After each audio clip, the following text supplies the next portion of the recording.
Goddamn. What the fuck? What in the fuck, guys? You know, I don't know what's wrong with this guy. He's always laughing about something. But regardless, we don't know what he's laughing about. He's probably not going to tell us either. But how is everybody doing, man? How is everybody doing? Welcome back to another edition of the news as we are on here a little bit earlier than usual, just an hour early, but we want to thank you guys for joining us, man. I want to thank you guys for joining us. Like I said, even though it's not our usual start time, we thank you guys for being like Triple H, according to John Cena's tweet, and being flexible enough to join us an hour early, man. So we appreciate you guys. We appreciate you guys as always, man. You guys already know that, but we do have honestly, if you would have asked me yesterday, I would have told you yet again it was kind of a rather dead week of news. I don't know what the fuck happened overnight. But I'm running off about 4 hours of sleep, and I have no idea, but shit hit the fan within those 4 hours. And I have Exactly. absolutely no idea what is going on. I have absolutely no idea what is going on. However, there is a lot going on, and there's so much news that came out today, man. There's so much news that came out today about Saturday night's main event, plans going into the fall, Elimination Chamber, which is wild fucking news. Crazy. Wild news, but we're gonna start you guys off with AEW today. I know everybody wants to hear about the WWE stuff. I want to talk about the WWE stuff. However, we're gonna go over AEW today because there is literally one AEW story on today's episode of the news.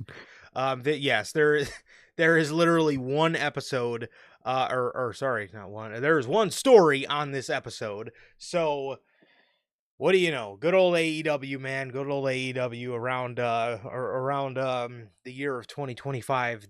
There's been more times than not that they've had literally nothing going on. So, with that being said, man, how's everybody doing? Thank you guys for joining us, man, here today for another edition of the news. That is this is episode 287. If this is your first time watching, guys, do not know how the show works. Every Monday, or did it again. I was getting good too. Every Tuesday, every Tuesday at 12 p.m. Central, we are on here with Unscripted, and every Friday, normally at 3 p.m. Central. Obviously, a little early today, but normally at 3 p.m. Central, we are on here with the news, man. And with that,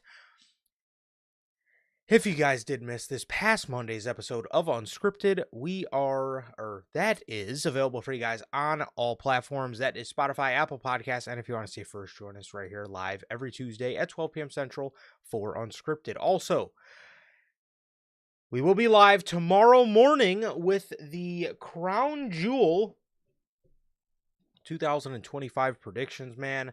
If you guys do not know, if you guys are in the Central Time Zone, the show airs at 7 a.m. in the morning. So we will be live. I'm assuming the show goes about 2.5, 3 hours, I'm assuming. So we should be live at about 10:30-ish a.m. Yes, if you guys did miss Unscripted, like I said, that is available for you guys on all platforms, and we will be live tomorrow with the Crown Jewel predictions. And with that being said, if you guys have not got a chance to get your hands on some of the official NHP merchandise, you guys can now find this live on the merch shop. That is bonfire.com. Links to the top of the description of this very video, where you can find this beautiful piece of Notorious Heels merchandise live on there as we speak, man. And with that being said, if this is your first time watching, guys, do not know who we are here at NHP. I am Johnny, one half of the host of this very show. And as for the other half, we got my man Sir K here. Sir K, for the love of God, what are you smiling about today? Enlighten us. Man, it's gonna be You know, it's gonna be a good weekend, man. We got Crown Jewel tomorrow, and I'm excited, man. I'm excited. Very, very interesting. Excited for well, mainly one match in particular, for being honest here. But with the news today, I'm very excited for things to come, man. I'm very excited for things to come. But I'm doing good. Like Durante always asks, "How's life? How's the family? Life's good. Family's good. How is everybody doing?" In the live chat. How's everyone doing? Watching the replay. What about you, bro? How are you doing? I am.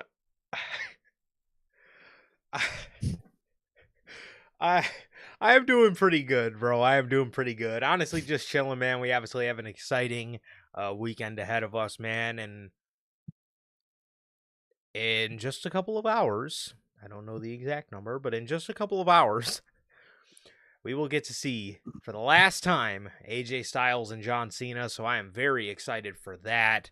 That is the crown jewel of the weekend for me, man. So I'm very excited for that. AJ's obviously one of my favorite John Cena opponents of all time.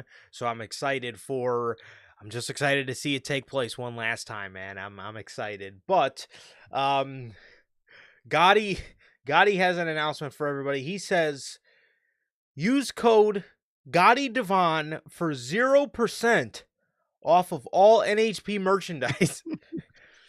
Guys, use the There discount you code, go. bro. Use the discount code, man. Get you that 0%. And Gotti, it seems like Gotti's blessing everybody today.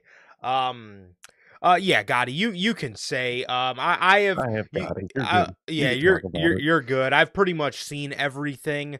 I will say, spoilers. So I'm gonna say it one more time. I'm gonna say the whole warning once again, so everybody has a little spoiler alert. So again, spoiler alert. Okay, I'm gonna say it. JC Mateo with War Paint has got to be the funniest shit I've ever seen in my life, bro. That shit Dude, that shit killed why did me. they go into like, bro, I get the original two, the Tongans, bro, but why do the other two also have the fucking paint on? They look stupid as hell. Like Tonga, they look dope. And then the other two just look goofy as shit. I'm sorry. JC Mateo, that one killed me, bro. Hikaleo to me doesn't look too bad Like, in it bro. because he kind of just looks like a big Tamatanga, but bro, but JC Mateo in the war paint is some of the funniest shit known to man. Yeah, well, we actually do have news on some theme songs, and that's a great point that you um that's a We great do. point that you bring up. We do have news on their theme songs. Speaking of theme songs, hey man, I get you, Gotti. The Biggie intro is a classic. It is a classic. Classic. However, we've definitely moved on and found a brighter day in the theme song department. Okay, so shout out Envoi as We always, have. man. Shout out Envoi for sure. Um, Truly. so Always. you already know our girl Madeline over at Envoy definitely sings us in and definitely has the voice the voice of a legend, bro, for sure. She's an absolute legend, man. One of the best voices in the game for sure. You already know. Um so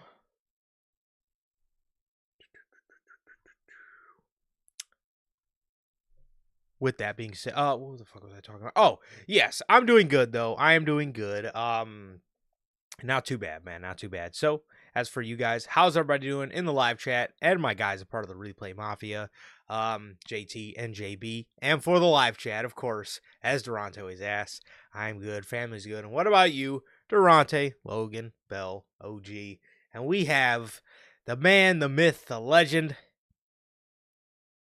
the owner of GDR Finances Thank you. LLC.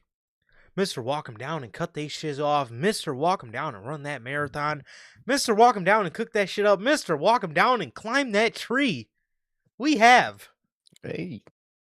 the man, the myth, the legend, Gotti Devon is in chat. My brother, how the fuck are you doing, bro? He's making himself a quesadilla. Hey, bro. You can't go wrong with a Classic. quesadilla, bro. Fire. You really can't. You really can't, bro. So how are you guys doing? Thank you guys as always for joining us here today. As always, we appreciate you guys joining us here today. Let's see. So I think that's about everything. I think that's about everything intro wise. But I guess we can start you guys off with the news now, man. Is we're gonna start you guys off with this news about AEW. This is the one and only AEW story we have for today. As this is about AEW's Kota Ibushi. According to Fightful, Kota Ibushi suffered an apparent injury at the AEW Collision tapings on October 8th during his match with Josh the Doorknob Alexander. Ibushi fell out of the ring, off the turnbuckle, and was checked by medical officials. After time passed, Ibushi was stretchered away from the ringside area. Yikes. I seen Tony Khan. Tony Khan was out there leading an Ibushi chant, and he seemed very sad.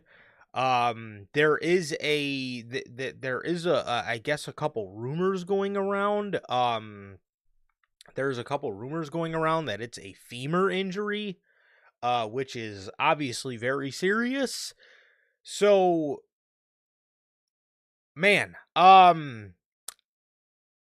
prayers up to Kota for sure, because obviously that is a very hard bone to break, or that is something that's, I guess, very hard to fuck up severely. So if he is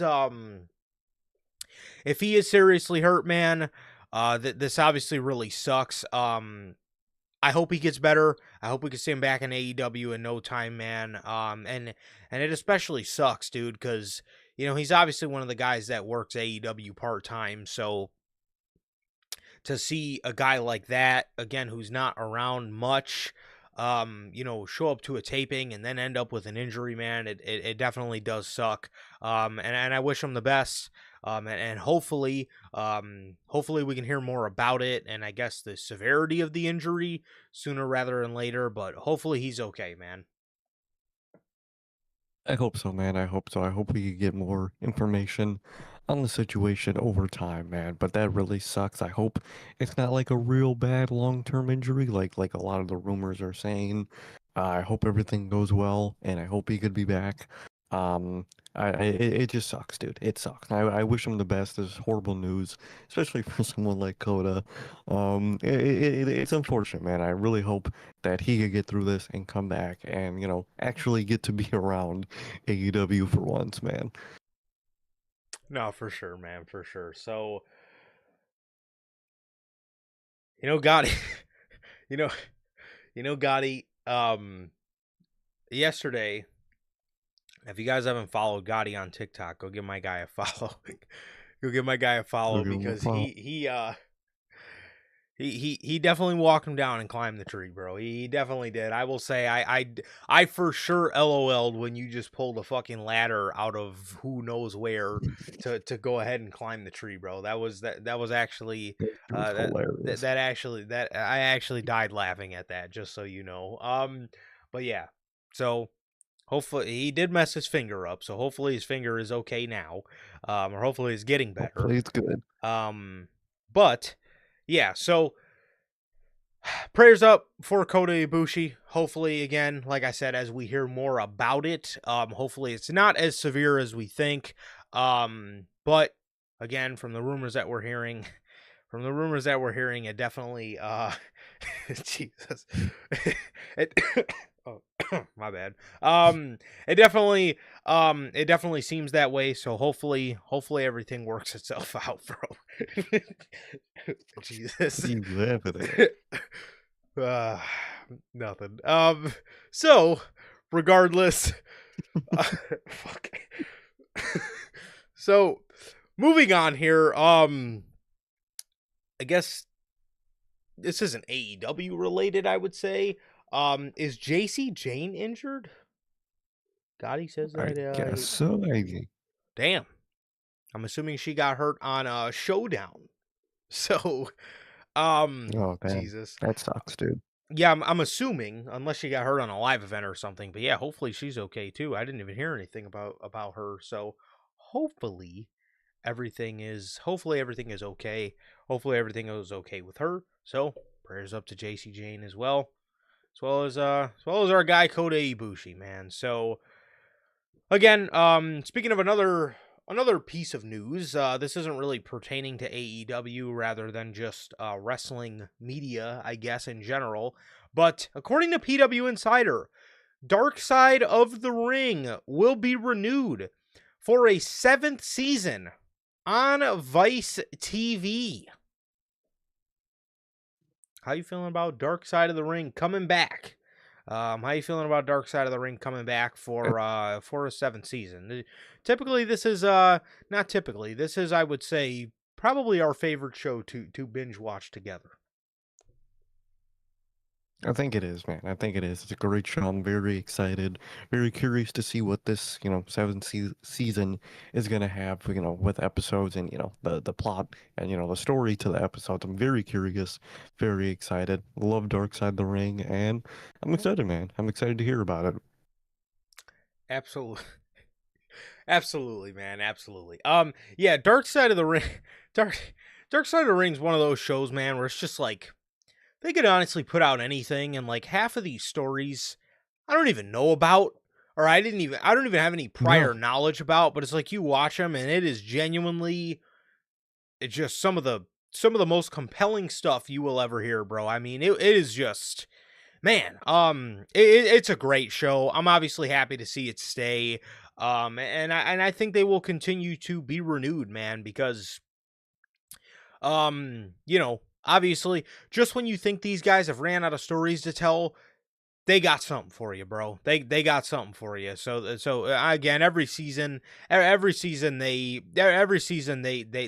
bat 100, bro. They bat 1,000. So I mean, it is it's one of the most consistent, I guess, wrestling docu-series or whatever you want to call it. It's one of the most consistent forms of wrestling media is Dark Side of the Ring. It's always there's never been a bad season. So happy to see them exactly. stay for a 7th season, bro. But um yeah. Oh man. Let's see. The plane ride from hell episode was great. Um what was that one? Onita's uh Oh yeah, where the what was that company called? it was like an Uh, extreme it was like an extreme was it? Japanese promotion where is that the one where like the ring started on fire and it was like there was like The, a bunch of black smoke everywhere and the wrestlers were all about to pass out and shit. yeah, he was also the one that invented the exploding barbed wire death match, and they had the one where they had the ring like floating in a pool of water, and they like Yeah. electrified the water and the fucking like barbed wire and shit. Fuck. I forgot what the company yet was called, but I think it started with O or something. But yeah, it was that one. That one was crazy. It was. The one in Korea, the one where they all went to North Korea was pretty crazy Yeah, that too. was cool. Um Obviously New Jack is that was a great episode. And then Classic.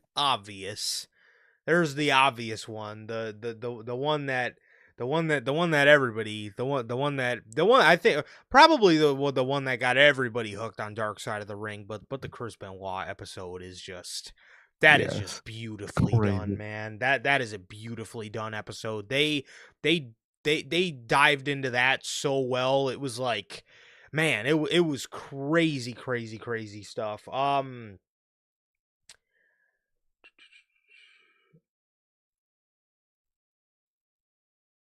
I have never watched Kid Rock. Mhm. I have never. I have not. I no. I can't say I have. I can't say I have. But Yeah, crazy stuff, man. Yeah, there's a lot of Andrew Logan. there's a lot of really good. What's up? Manager Logan's here. Ah, there he is.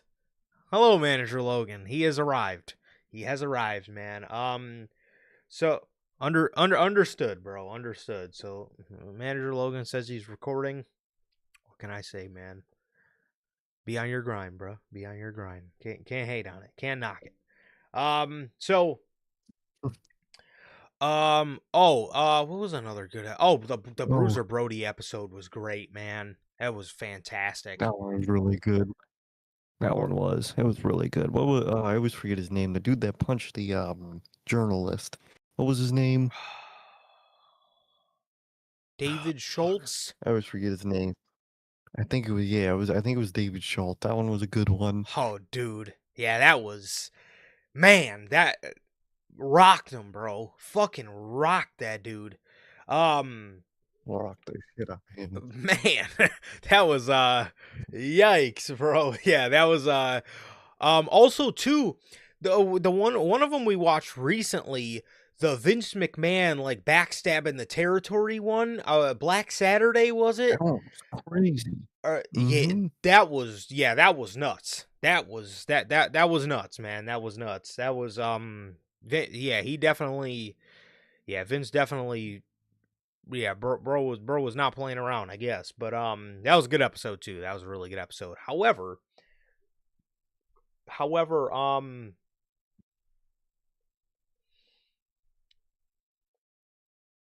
I feel like I do remember an episode about something to do with The Rock's grandma. I can't remember too much of it though. Oh, he's Crazy talking stuff. about that show Kid Rock. You know, where it's like people playing like where it's like The Rock as a kid. I thought that was called Young Rock. I, oh, hmm. I thought it was called Young Rock too. Hmm. Hmm. I think there's stories about his grandma in one of the Dark Side of the Ring episodes though. But anyways, Hmm. so again, yes, I'm very excited for Dark Side of the Ring episode season 7. Excited to see what they got to bring to the table this time, man. So with that being said, that is everything we have for non-WWE related stuff. Um So, oh, he is talking about Kid Rock or Young Rock. Yeah. He is talking about. Okay, I was gonna say I thought that show was called Young Rock. There we go. Well, It's it, close enough. It's it's close enough. okay. It's okay. Yes, but I have not watched Young Rock, but I have seen first of all, the castings for it are fucking hilarious, and second of all, They're so bad. It's great. I have heard decent things about the show, so there you go. Yeah, that's crazy. That's crazy. But I know it's a little early. We're only a half hour into the episode, but hey man, we do have an official word from W a little bit early here today. Again, we have a word from our sponsor here at NHP, W Energy. W is an energy drink loaded with vitamins and nootropics formulated to improve focus without getting the jitters. W is a clean formula, sugar-free, 0-calorie, free from fillers and artificial colorings, with 150 milligrams of caffeine per serving. You can get your W products today with the link below and code NHP at checkout to save yourselves 10% on your next W purchase. Really, always got to shout out Debbie. Another workout, whatever you may need the energy for. Got Crown Jewel tomorrow, 7, 8 in the morning, for the American audiences. If you want to be up, focused on watching the GOAT and John Cena, or Ooh. watching the GOAT and AJ Styles. Well, next time, try Dubby. Two goats. If you want to be goated yourself, you want to be awake, try Dubby. You'll be energized. It'll taste good. All at the same time, always gotta shout out Dubby. As always, man, if you're trying to stay up and locked in, like Sir K, as always, go ahead, check out W Man. And once again, thank you to the official sponsor of what we do here at NHP, W Energy. Well,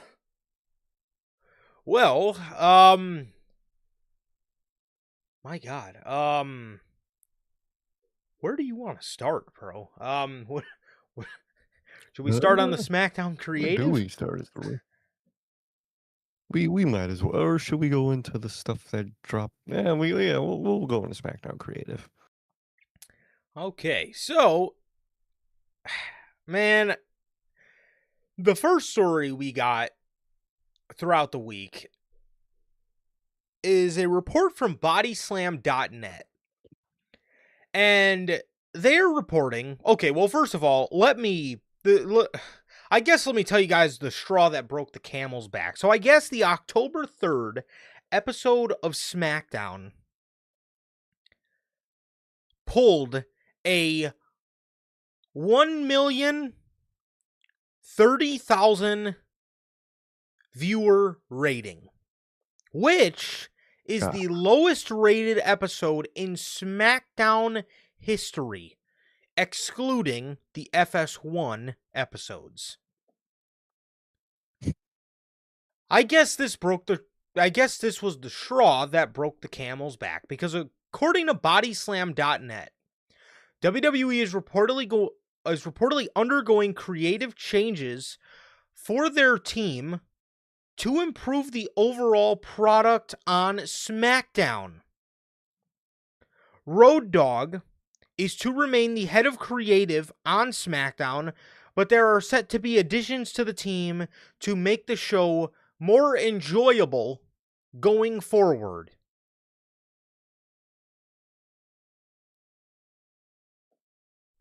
Okay. Oh, well, first and foremost, can Raw get a new creative team too? Can we make some significant changes on Monday Night Raw, please? Exactly, because that's the thing. What is the difference between the SmackDown and Raw creative team? Because if we're going off WWE Unreal, it's like the same 7 guys booking both shows. So what is the difference? You know what I mean? Does each fucking show have like 2 extra random guys that they're replacing, or what are the details on this? Because from WWE Unreal, I got the vibe, or we got the information, at least from what they show on the show, that it's like one big team of like 9 covering everything. So I don't really get this, but you're gonna try to change a whole team, but not change the leader. The leader is the one that leads the team. So if the team isn't doing good, at the end of the day, you got to start looking first at the leader, but they won't, because he's Triple H's homie. So he'll permanently probably have that job. So SmackDown will probably permanently, for a while, be ass. So that was my whole gripe with this thing. Is, well, I had 2 gripes. First of all, again, can we get a new team for Monday Night Raw too? Because clearly, they don't really know what they're doing over there. A little better, but again, still, they don't know really what they're doing. These are the same people that copy and paste the same fucking Judgment Day segment on the show every week. They copy and paste the same fucking New Day segment on the show every week. Every week. Mm-hmm. Every fucking week. So let me talk about Monday Night Raw first. Get your priorities straight with that show as well, because that is your big money deal, and you've gotten lazy with that. They are on Netflix, and you trot the New Day out there like they're a fucking good act every week. Every fucking week. They're out there with their giant hat and their all black clothes, because they're mourning a tag division that's been fucking dead since the Usos dropped the tag titles 3 fucking years ago at this point. You trot them out there every week. You got fucking LA Knight fucking losing every fucking week to the Brownies. There's no cohesion in the vision. You're booking the vision like shit. Fucking, I mean, what else on this fucking? You dropped the ball significantly with Pentagon. You dropped the ball significantly with Dominic Mysterio and his IC title reign. Fucking, where the fuck is Sheamus at? Still begging for his theme song, apparently. This fucking guy's, I don't even know where the fuck this guy is. You got fucking Kairi Sane fucking throwing hits like her arms are pillows. Fucking, what the fuck are we doing? What are we doing on this show, man? What's going on Monday Night Raw, too? And I didn't even get to SmackDown yet. What are we doing? The fucking Women's World Champion's barely on the show. She's barely on the fucking show. AJ Lee just came back, nowhere to be fucking found. Fucking...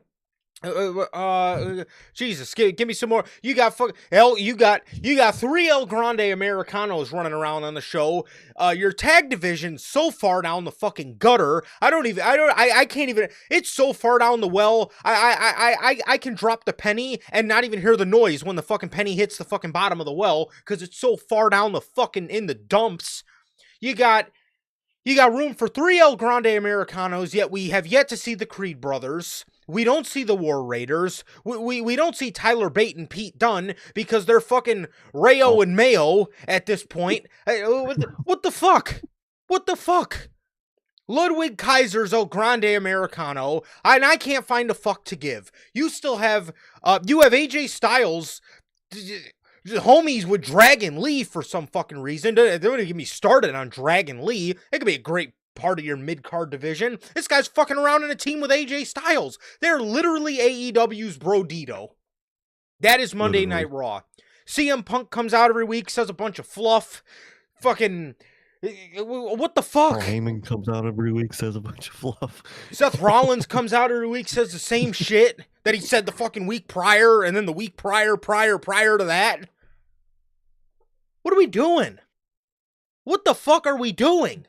It's ass, dude. This shit is so bad. They're worried about SmackDown. SmackDown is just non-existent. That's SmackDown's problem. Okay. SmackDown's problem is just nothing going on. Raw's problem is that there is shit going on, and the shit's just dumb and ass.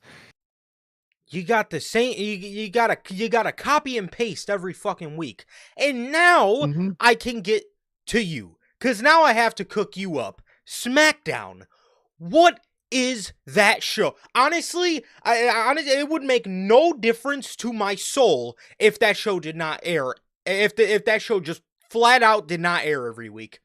That is how fucking useless SmackDown is, which is sad because you have Cody Rhodes, you have the Wyatt Six, you have the MFTs on that show, you have Jacob Fatu, you have Drew McIntyre, you have Sami fucking Zayn, you have Rey Fenix, you have Tiffany Stratton is on that show. You have Julia on that show. You have, damn near at this point, you have Zarya and Sol Ruka on the fucking show. You have Alexa Bliss and Charlotte Flair. You have names on that show. Meanwhile, Randy Orton's on that show.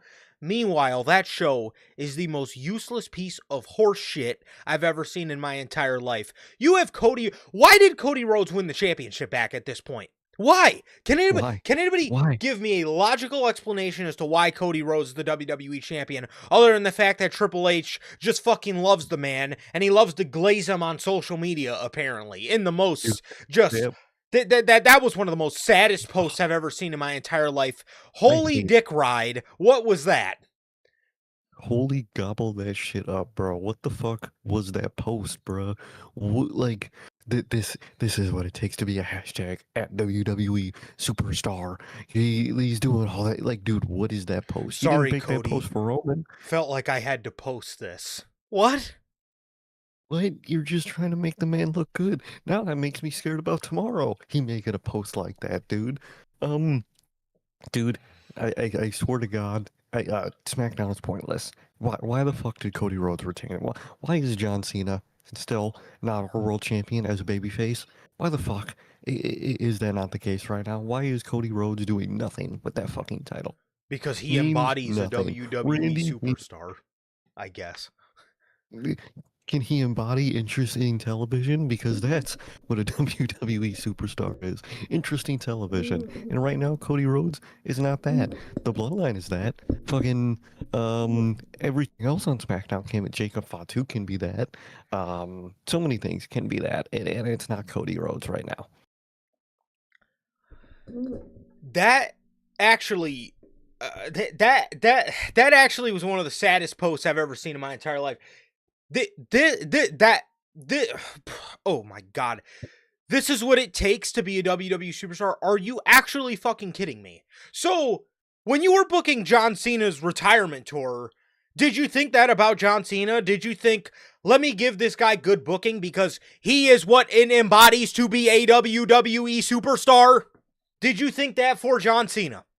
Did Drew McIntyre, when he was working hurt last year, did that not embody a WWE superstar to you? Is that why you've booked him the way you have in 2025? Hello? Hell fucking low.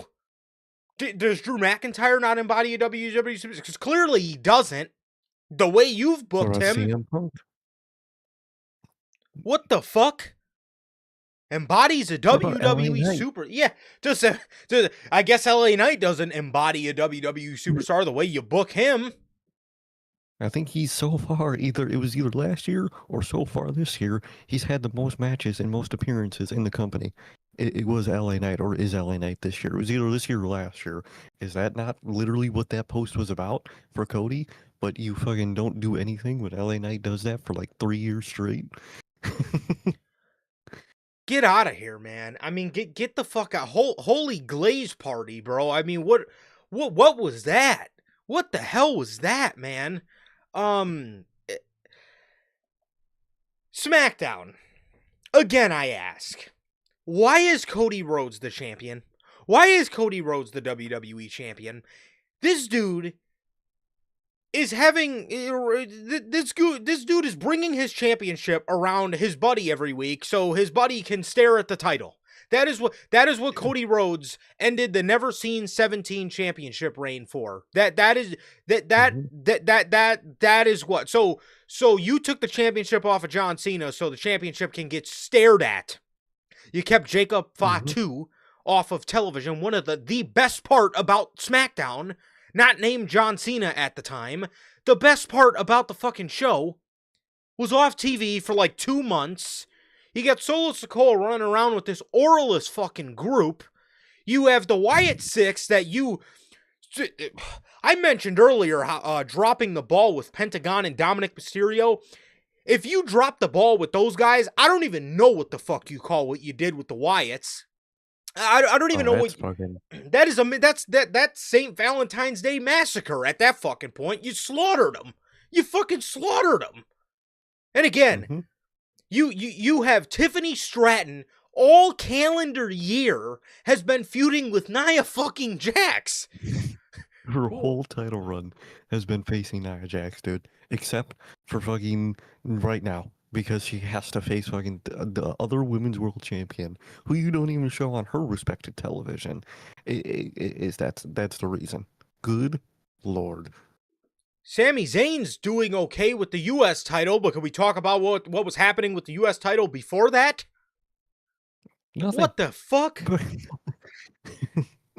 What's up, Durante? How you doing, man? What up, bro? But you make a post about Cody fucking Rhodes and all he does for the company, like all these motherfuckers you have on your roster are not capable of doing what he does. You make a post about him. But you make a post about Cody. You got Drew. You got LA Knight. You got every member of the Bloodline. You got fucking Sami Zayn doing that shit. You had Kevin Owens doing that shit. You have this whole laundry list of a lot of your guys doing that. That's the whole that's you said Will Ospreay was running from the grind. Dude, that's half your fucking roster. Where's their praise? Where's their tweet about it? Where's their booking about it? Want to make a fucking post about Cody Rhodes like Drew McIntyre didn't have a career year last year and you book him like shit this year. Where's his praise then? Where's his praise? Because I guarantee you, if Cody Rhodes were to work hurt and yet go on to have a classic all-timer feud with CM Punk, the company would praise him Doing up here the in the ass for it. dude got hurt. Had a fucking great match with Seth Rollins when he shouldn't even be allowed to have that match in the first place, and it fucked the fucking industry up ever since. Now everyone works hurt because of that moment. What the fuck? That pissed me off seeing that post. You want to throw out all this praise for Cody Rhodes, acting like half the fucking roster is incapable of doing what he's doing. Yes, the fuck they are. Yet you praise him for it, and he's the world champion, and nobody can give a fuck. Why didn't you just keep the title on John Cena? Dude, why? And Why is it on Cody Rhodes? And don't even. Oh, I can't even wait to get to this news we have about John Cena and his last match. What an absolute joke. So, you're replacing the whole entire SmackDown writing team, yet you're keeping the head of creative for SmackDown. I know why, but I'm going to ask anyways. Why is everybody held accountable except for him? He's the head of creative. Road Dogg is the head of creative on this show that has been shit all year. It's been shit all fucking year. Past all year. It's been shit for a long time. And we're getting rid of everybody else, yet the head of creative, who clearly, this is not the first time we've heard his name attached to, okay, back in 2018, everybody came down on Road Dogg because they said he was booking the show like shit. Okay, whatever.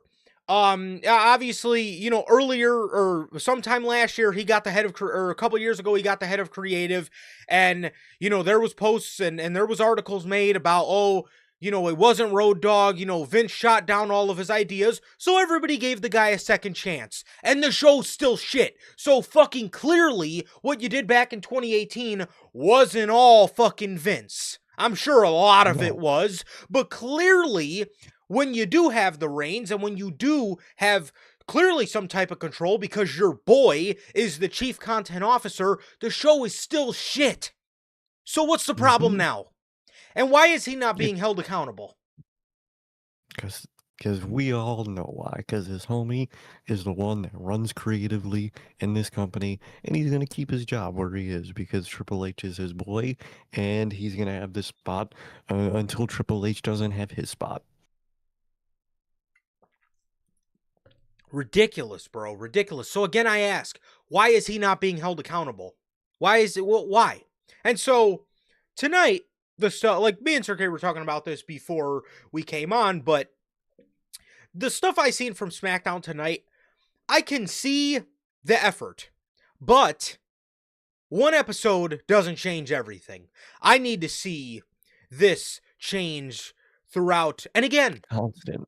If the other guys in the writing room were the problem, then why is the head of creative not stepping on their toes and saying, look, guys, I think your ideas are horse shit. Now I need to step in. He's the head of creative. What? Again, I'm sure he has some sort of power, or he can overrule these shit ideas they're giving him, I guess. So again, yeah, I can see the effort. I can see the effort to make, I guess, the MFTs cooler. I can see some of the effort in starting, the MFT and Wyatt 6 feud. I can see it. I'm gonna have to see it last, because I hope it can, but again, I don't know how many chances we need to give this guy before, okay, he's probably not the best idea for the head of creative. And again, why is everybody being held accountable but him? I know why, but why? Exactly. It doesn't make any sense, man. It doesn't make any sense. So again, I can see the effort. I can see the effort on I guess what they attempted to do. I'm just gonna need to see it last. Because if it doesn't last, I'm going to be on here again asking, why isn't the head of creative being held accountable for the show sucking? So, I don't know. Ridiculous. And it's like, it makes me wonder too. Did you make this move because you genuinely see there's a problem with the show, or did you make this move because you guys hit a record low rating? No. It's because they hit a record low rating. That's the only thing. Yeah. Because if that show, if that never happened, they would have just cruised. 100%, 1,000%. If you're 100% right. If that episode of SmackDown that got 1 million viewers, if that hit 2 million viewers, we would have continued on with the same writing team and with the same bullshit that we're used to every week. Mm-hmm. So what does it matter?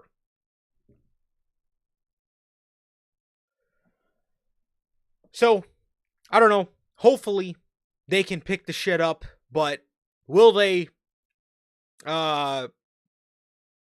Maybe for a couple of weeks, and then after that, it's probably just going to fall right down the gutter again. So I don't know. We'll see though. But I don't know. In my opinion, both creative teams need to improve. Because the product is just not it.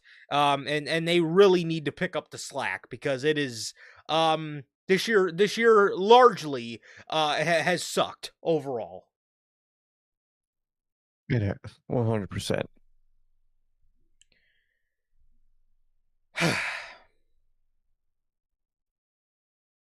So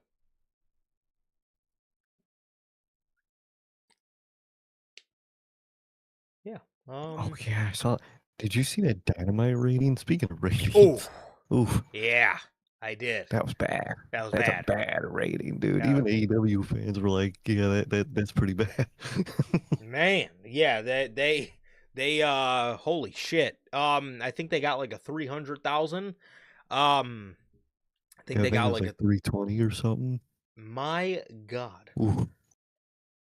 Yikes! That was really bad. That was really fucking bad. I mean, to be fair, the episode of Dynamite they put on as well went with the theme. It was really bad. It was just an absolutely it was an absolutely boring episode of AEW Dynamite, man. Good matches and bore. Okay, that was Dynamite. So yeah. Sleep. So yeah, I don't know what Triple H has got going on, man, but he needs to really focus on improving the product, because it is. I don't know how it's taken you 10 months into the year to realize that this shit sucks. I don't know how he didn't take the kick in the ass after how bad WrestleMania flopped. So, what a joke. What a fucking joke. Oh, literally. I don't get it. So, speaking of SmackDown, we have somebody who is, I guess, currently on the SmackDown roster. We heard his name a lot last week, as it is none other than Santos Escobar. The first thing we heard is that Santos Escobar is gone from WWE. We originally heard that WWE reportedly tried to re-sign Santos Escobar to a new deal. This included a high contract offer, but this included a higher contract offer, but he turned it down. It was noted his departure was related to creative dissatisfaction rather than issues over money. With that, according to Uncle Dave, Santos Escobar is reportedly expected to join AEW by people backstage in WWE. He says WWE, have been expecting him to leave for some time, but obviously took him away from Angel and Berto for that very reason. Not expecting him to stay. Yeah, he's gone. I do know people there. it's multiple people there who expect him to go to AEW. I don't know if he does or doesn't. So with that being said, dude, literally a couple days later, it is being reported that by PW Insider, it is being reported that Santos Escobar came to terms on a new deal with WWE. As a result, he is back with the company. WWE management considered Escobar's creative concerns and as such made him a sizably larger offer than they did than any of their previous overtures. They also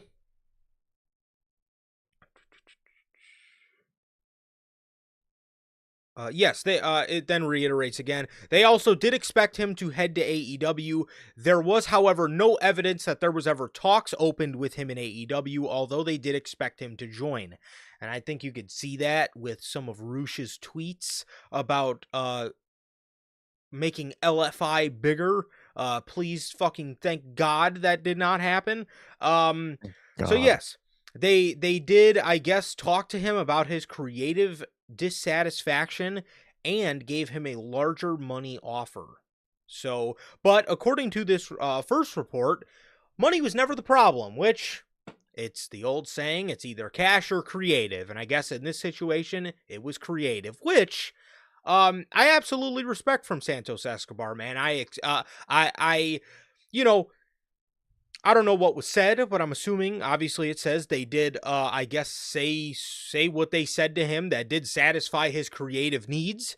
So I hope that means that they told him that they were going to, up his creative, and I can absolutely respect that. I can absolutely respect somebody or wanting to leave because you're worth more. You know what I mean? So, and Santos Escobar, up and down, left and right is worth more than whatever WWE has been using him as. Because when this dude came up from NXT in 2022, I was stoked because this man, he was El Jefe in NXT. He was literally the man in NXT.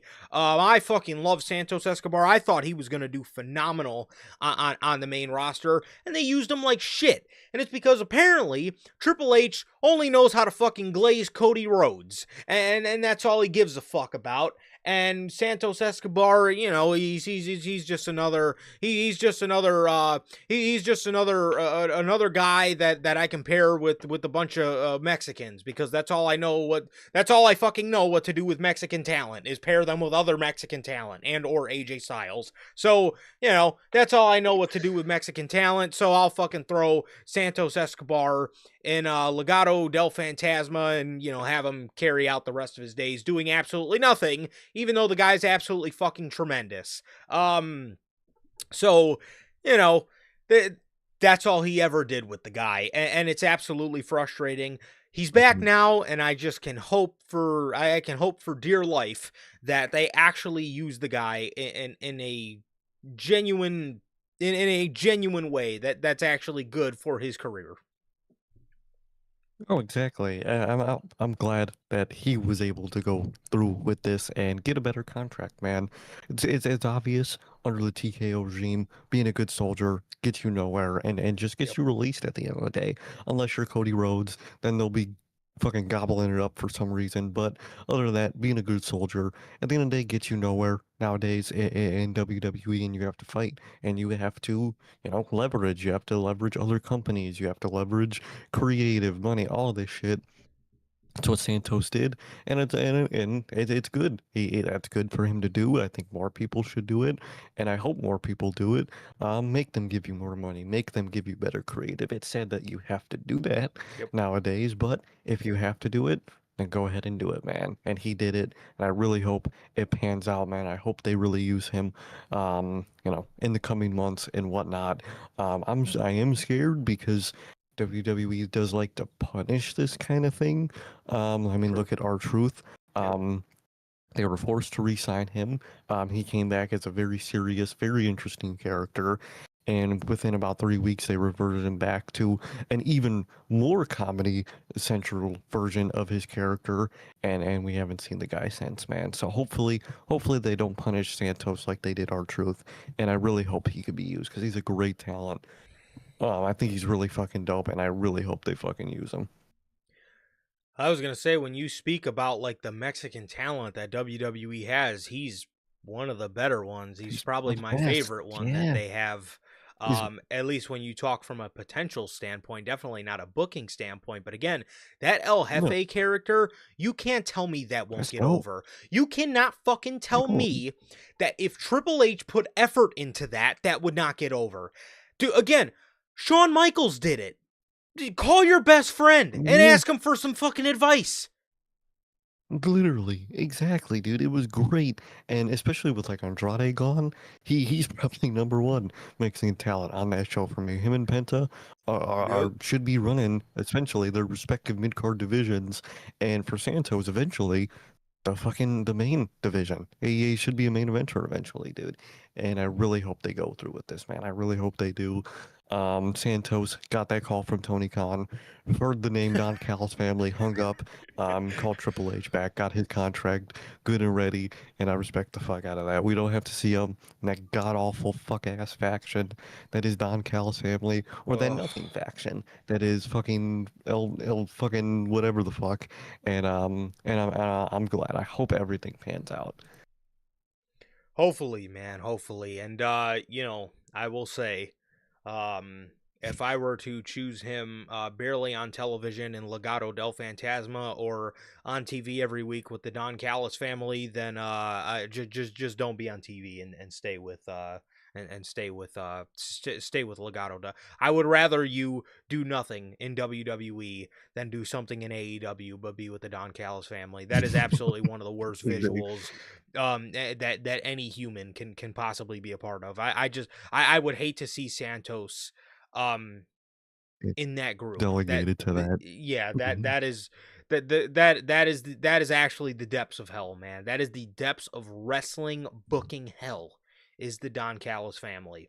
What a shit fucking group. Anyways, so we got news on more, I guess, SmackDown related stuff. As according to WrestleVotes, several WWE superstars have reportedly requested music changes, including Sheamus and Drew McIntyre, who have been outspoken about it. Multiple WWE superstars have reverted back to their older theme songs during today's WWE SmackDown. We seen it with, again, spoilers, so click off now if you're sensitive to some spoilers, but we did see Nakamura come out to the Rising Sun. I guess he just dropped his Dark Samurai gimmick, which I actually kind of fucked with that Yeah. song, but obviously the Rising Sun is a better Mhm. track. And Yeah. the Street Profits came out to their old theme song as well. So It's good. that's great. You gave people theme songs back that I don't give a fuck about. Can you give back Sheamus and Drew I don't care about McIntyre these their people. songs so I can hear people that I I don't actually know. care What's the about? worst part? Hmm. The day they probably bring that theme song back for Drew is probably if they are bringing everybody's back and like they're going to be consistent about it, they'll probably bring it on when he faces Cody, and he'll still lose that night. So at least we'll get one good thing out of that night. You know,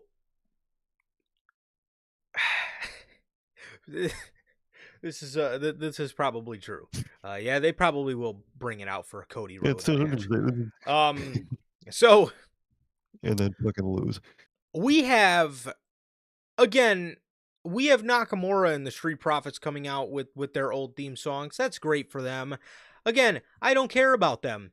Give the guys that are requesting and being outspoken about getting their theme songs back, like a Sheamus and a Drew McIntyre, their theme songs back, because this is what you have to do. Continue to push these motherfuckers around, because apparently, again, like Sir K said, you this is what you have to do to TKO. You cannot be a good soldier in TKO. You have to push them around to get what you fucking want, because apparently that's the only thing that gets them to listen. Sheamus needs to come out to his old song. He did earlier in the year, and then they took it away from him to give him the most ridiculous, goof-ass sounding song I've ever heard in my entire life, whatever the hell he's coming out to now. And then Drew McIntyre. How it has been 3 years since Clash at the Castle 2022 that we've been fucking asking for this guy to get Broken Dreams back. As a matter of fact, you've built his whole character around literally broken dreams. Every time this guy is in a high-stakes situation where he's going to, I guess, realize his dreams, you break them. WrestleMania 40. He finally reached his dream of winning the championship and getting crowned in front of an audience. CM Punk ruined it. He got cashed in on. He was going to be in Scotland to win the World Heavyweight Championship. CM Punk screwed him again. He was going to win Money in the Bank to then realize his dream of holding a world championship again. CM Punk screwed him out of the contract. The Hell in a Cell match, it was going to end CM Punk. That got fucked up. Dude, his whole character is built around broken dreams, yet he's not coming out to Broken Dreams. So again, you can give Nakamura, you can give the Street Profits their themes back. That's great. They have great songs. Can you put the fucking good songs on people that I care about? Come on, man. I hope we get them. I hope we get them. Again, I hope we get Broken Dream. You even teased us with Broken Dreams at Clash at the Castle 2022 when you played the video package of, McIntyre, you played a little video package behind Broken Dreams just for him to come out to Gallantry, which again, I like Gallantry, but it's not Broken Dreams. It's no Broken Dreams, man. Give the guy his theme song back. And again, clearly you gave it back to Nakamura and the Street Profits, so let's be fair now. Give Drew McIntyre his fucking theme song back for the love of everything. Exactly. I'm glad these guys are being outspoken about it, but WWE just needs to budge.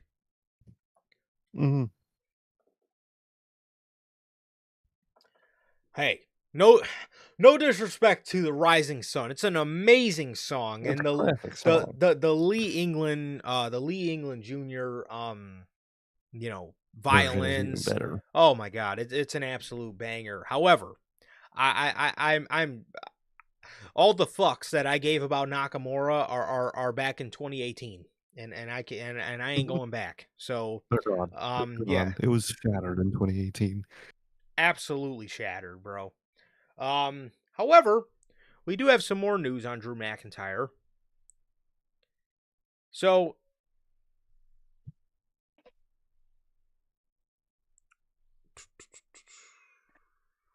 according to Uncle Dave of the Wrestling Observer,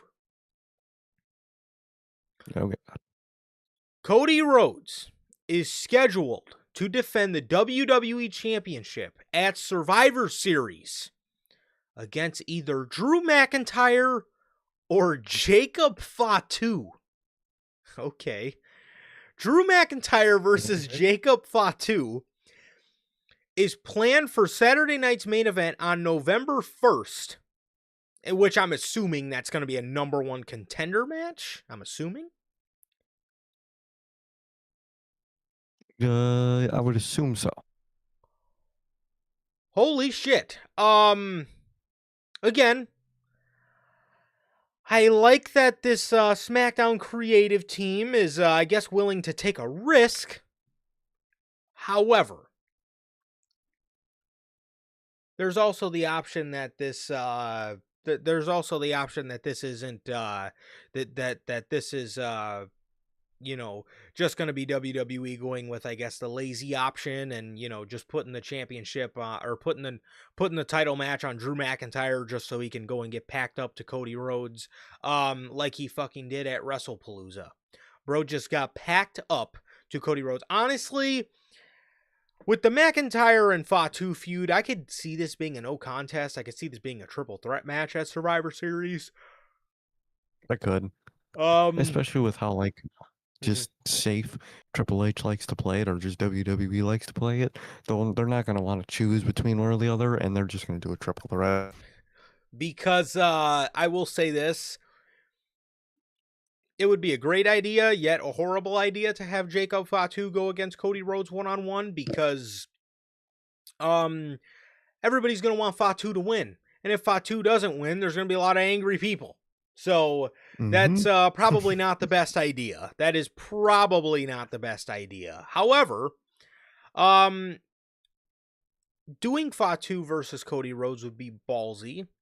I will say, we all know WWE is going to play this safe. So when I laughed, when I laughed at the idea of Jacob Fatu versus Cody Rhodes, I laughed because to me that is WWE going down a road that that they are going to regret, especially with how much they love to meat ride their boy Cody Rhodes. So at the end of the day, you already know what this is going to be, bro. This is going to be WWE setting up a triple threat match just to play it safe and, have Cody Rhodes have Cody Rhodes pin Drew McIntyre instead of Jacob Fatu for the win. Yep, exactly. So, there you go. Worst case scenario is they do another Cody Rhodes versus Drew McIntyre match and he just packs Drew up again like he did at WrestlePalooza.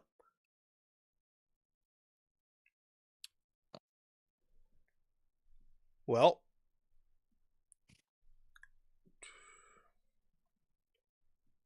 moving over to...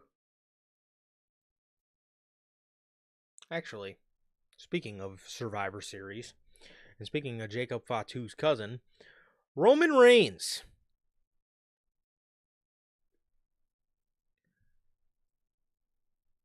Dave Meltzer of The Observer recently discussed Roman Reigns' status for Survivor Series. He says, get this. This is interesting. This is really fucking weird. Dave says there's no Roman versus Seth Rollins match before at least January.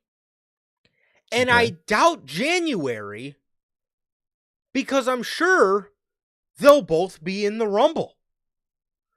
Roman's definitely doing the San Diego show, but he's not in a singles match in San Diego. He's in War Games, unless they change. Okay, let's stop right there. I have one comment. I think we all do.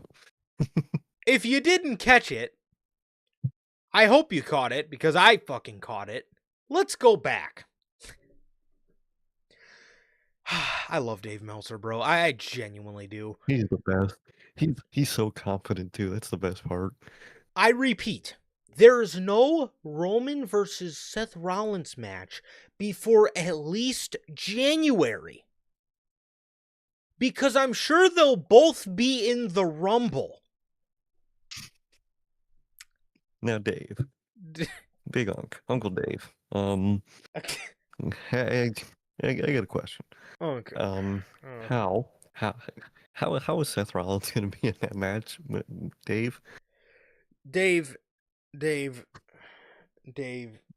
D. Dog. Why the fuck would the World Heavyweight Champion be in the Royal Rumble match? This guy can't any better. This guy cannot get any better. You know what, Dave? Don't change for anybody, bro. Stay how you are, bro. Do not change for anybody. How the fuck is the World Heavyweight Champion Seth Rollins going to be in the Royal Rumble match because Please. Roman Reigns, Seth Rollins is holding that championship until WrestleMania. Do you want to explain to me why in the blue hell Seth Rollins would be in the Royal Rumble match come January? Why? How on earth is he going to be in that match? Because he's going to be champion. He's not losing this shit till Mania, so he's going to be champion. So explain to me. Which brings me to our next story perfectly. It ties in. Also, according to Dave, Seth Rollins versus CM Punk for the World Heavyweight Championship is reportedly planned to headline Saturday night's main event on November 1st. Now, I don't want to throw this out there.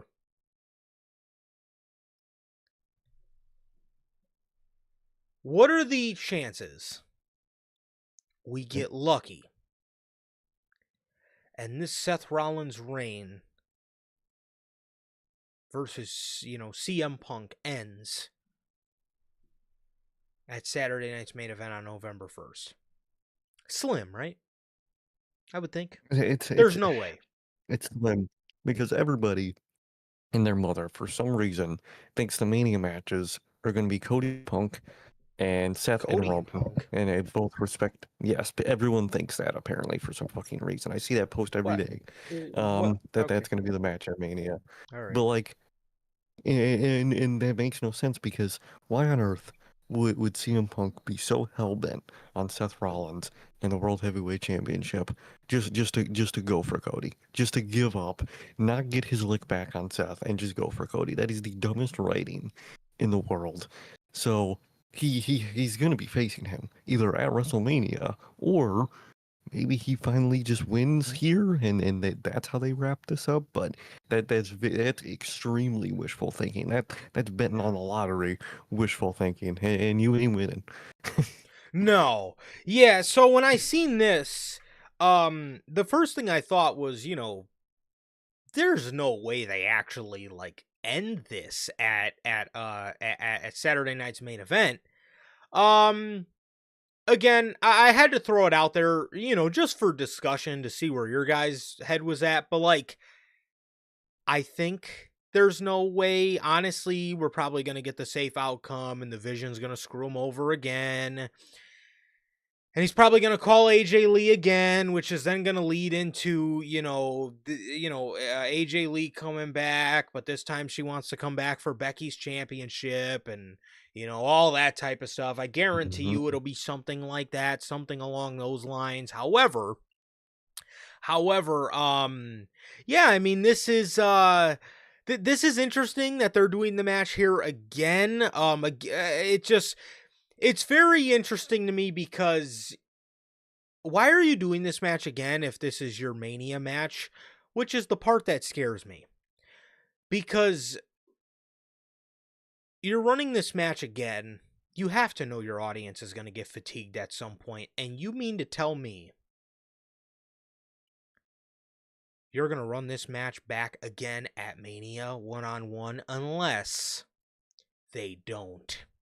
And unless they run that fucking triple threat match back again. Because why would they run this match back and then do it again at WrestleMania? I mean, I get it's not the most impossible thing, but it's like you've already gave us this match like 4 times. You're going to do it again at Mania?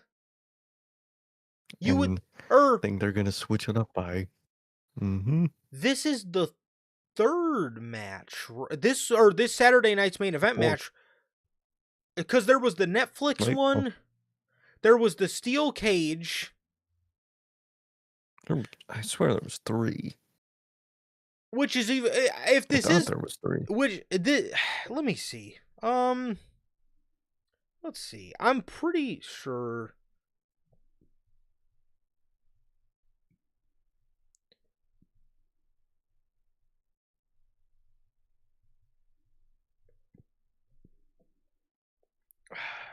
Let's see.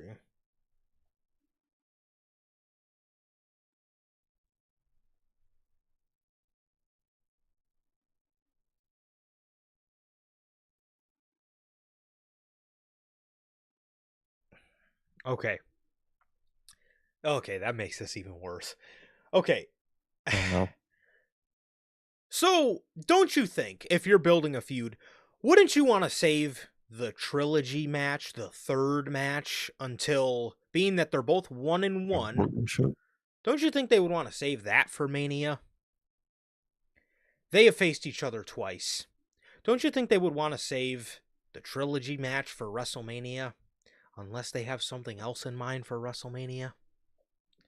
They're wasting the third match, the ending of the trilogy, on Saturday night's main event, which makes me think, are they actually gonna run back that fucking triple threat? Because Jesus Christ, you were fucking right again if they did that.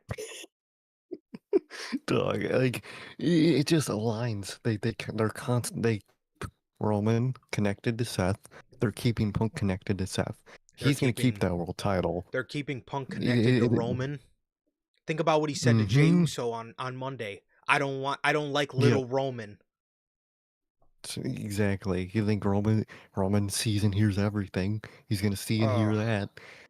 They're running that. You might right be back, fucking dude. right, bro. You might be fucking right again. I don't but want to again, be right, but I think I might be. Why would you do the third match on a Saturday night's main event show? Don't you think your audience is gonna get a little fatigued? Don't you think? Don't you think they would want to save that for Mania? Unless that's not the plan, and unless this godforsaken triple threat match is the plan. What the fuck are we doing? It's fucked. It's so bad. It's so. Oh man, I'm dreading that shit because all of them are still involved with Heyman. It all revolves around Heyman, and Heyman's gonna make another choice at that match. Probably choose Braun, betray Seth. Punk is probably gonna fucking take that moment to win, and then you have Seth's post Mania feud is gonna be Braun. Yikes! Oh god. It's exactly what's gonna happen. It's exactly what's gonna happen, dude. I can fucking see that too. Oh god. Yeah, I don't know. I don't know, man, but dude, genuinely, I'm actually getting scared that you might have hit that one on the fucking head. And that is just That's exactly what's gonna happen. that is awful. That is fucking awful. I'm sorry, so man. sad, dude. That is so creatively bankrupt. All the talent you have and all the possibilities you could do when you're running Mania matches back is just fucking sad. I'm sorry. It's so sad that they're constantly doing that. And God, I'm sorry, man. Roman won't be taking the pin. It will be Seth, but Roman will not be winning that title at that pay-per-view. I don't believe so. Yeah, and I could definitely see the idea of Paul Heyman, 1 year later turning on Seth to go with Braun, and then again, like you said, that's his post-Mania feud is Braun. So my God, that is fucking awful. But yeah, again, it just raises eyebrows because why would they end the trilogy at Saturday night's main event? You would think, especially the way Triple H books, he would want to drag it out till Mania if that was the plan, unless it's not, and it doesn't look like it. So my God, it could get even worse too. And instead of a triple threat, it could be a fatal four-way. And Jey Uso could also be in the equation. Oh, fucking shoot and me. He'll kind of be the distractor point for Roman Reigns. Just fucking shoot me. But I feel with the way this story's going, they might, and especially Jimmy and Jay I was gonna say we might get Jimmy and Jay again, but this time with Jay as the heel. I think so. I think we're getting a reverse of the same match we got again, which is like the third time this has happened. Which, hopefully, this time around, they learn how to do something other than a super kick. Hopefully. I hope so. God, I hope so. That match was horrid. Absolutely horrible.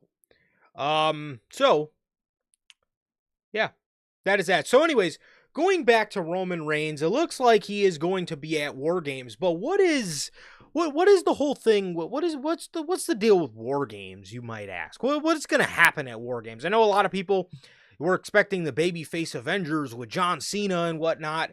Well, it looks like we are getting the babyface Avengers, but John Cena will not be participating in War Games. We'll get to him in a minute. But what is going to be the thing for War Games? Well, according to Big Uncle Dave, the current War Games plans will see CM Punk, Roman Reigns, Jacob Fatu, Jey Uso, and either Jimmy Uso or LA Knight as that fifth spot. I swear to God, you better put LA Knight in that match. If you don't put LA Knight, first of all, where does Jacob Fatu come from? I don't. Dave literally just reported that he was going to be possibly facing Cody Rhodes at the show. So I don't know how Dave is just going to contradict himself like that. Honestly, what I think it'll be a triple threat at WrestlePalooza, at Survivor Series. I honestly think the babyface team is going to be, from this report, I think it'll be Punk, Roman, the Usos, and LA Knight. I don't think Jacob Fatu is going to be in here. I just don't see where that comes from. Against Seth Rollins, Braun Breaker, Bronson Reed, Brock Lesnar, and Austin Theory, which didn't Heyman like Austin Theory? Didn't he always help him backstage? I thought I saw that. I believe so. I'm pretty sure. Austin Theory is in that trilogy of guys that people want to join the Vision. You constantly hear, Ricky Saints, Ethan Page, and Austin Theory. I think Austin Theory could actually benefit from it. I think he could. I think there could be. I will say, if you're gonna run the story of him being in a toxic situation, I would rather it with the Vision than Grayson fucking Waller. So obviously, which is eventually going to lead to, hopefully, I know we've been asking for it for like 3 years, but the Austin Theory babyface turn. But again, I think it would be more compelling with the Vision than it would be with, Grayson Waller. Nobody gave a fuck about A-Town Down Under. I'm sorry. Nobody gave a fuck about that. But, people actually might have a better chance of fucking with it if it is with the Vision. I'll say that. I think so. I think so. And I think he's a great addition to it. I think, again, people want to see the guy. Put the fucking guy on television, bro. What the fuck? What are we doing? Literally, dude. Literally. I could see it. I feel like, especially, I guess, on the little pre-crown jewel thing they have, whatever it is, they did a thing where I guess Seth kind of just walked out and didn't say nothing to the rest of the Vision. I'm sure it's just a plan to, well, yeah, that's kind of normal for them, but I'm sure it's a plan to make it look like they're not, together on the same page, and then boom, new member appears. Oh my God, Seth Rollins, he plans everything, planned the whole time, bullshit, whatever the fuck. And I think we see that tomorrow. So Gotti brings up a good point. He says Austin Theory could be like what Sami Zayn was to the Bloodline, but in the Vision. Something like that could feed families. Obviously, nobody's touching my honorary Oos. However, I get your point. Nope. I get your point. It is, he could be the guy that's always doing the right thing beyond the group, but is never appreciated for it. And people will give more of a fuck than people gave with Grayson fucking Waller. Because I'm sorry, nobody cares. Nobody cares about that. Everybody just wanted Austin Theory to get out of that. But with the Vision, now you got me. Now we could be cooking with some sauce. I will say that. Because again, it's obviously a bigger spotlight than A-Town Down Under was. So like, when the eventual turn does come, it's going to, it'll be at the point where, people actually care. about Grayson Waller, and people will actually care to see him, turn on, or see him get turned on, or see him, finally, turn on the vision or whatever. I want to see the guy. I want to see the guy. I want to see the guy as soon as tomorrow morning. I want to see him help Seth Rollins win, because if Cody Rhodes wins, then you could just kill me now, I guess, because what the fuck is even that? So yeah, I mean, it is just it is something that absolutely cannot happen, bro. It is something that absolutely cannot happen. So I'm sure Seth is gonna need some sort of help, and I think who better than Austin Theory to help him get the victory, man. I think that would be great. I think that'll be great. But yeah, I mean, it could it's something that I actually really like, and I think he will benefit way more than Ethan Page or Ricky Starks. Ethan Page and Ricky Starks, I just not really am a fan of in the Vision. But Austin Theory, that's something I've actually wanted to see for a while. Not to mention he has ties with old Messiah, Seth Rollins. So I like it. Exactly. I like that a lot, actually. And if we're setting up the future, this is obviously going to intertwine him with Bronson Reed and Braun Breaker for years to come. Now they're going to have history of all being in the Vision together for many, many, many years down the line. So it's a good thing. It's a good thing. It sets up future shit, and it sets up Austin Theory to actually be treated as a top star in the company. So yeah. So that I'm fucking with, and obviously we all knew Brock Lesnar was going to be in there. I will say, I am a little annoyed John Cena isn't in this match for the sole fact of I wanted to see him get his lick back on Brock, but I didn't want another Brock match, if that makes sense. Yeah. I at least wanted to see him like AA Brock Lesnar off the fucking top rope through a table or some shit, just so he could get his lick back. But I guess Triple H and his genius fucking booking just had John Cena getting fucking dog walked for his last appearance with Brock Lesnar. Great. Horrible. Horrible. Evil. Golf clap for you, you dumb fuck. Nice job. Speaking of John Cena's not going to be in War Games, obviously. What the fuck is John Cena going to be doing at Survivor Series? His last Survivor Series. According to Big Uncle Dave is reporting the current plan for Survivor Series is for Dominic Mysterio to defend his Intercontinental Championship against John Cena.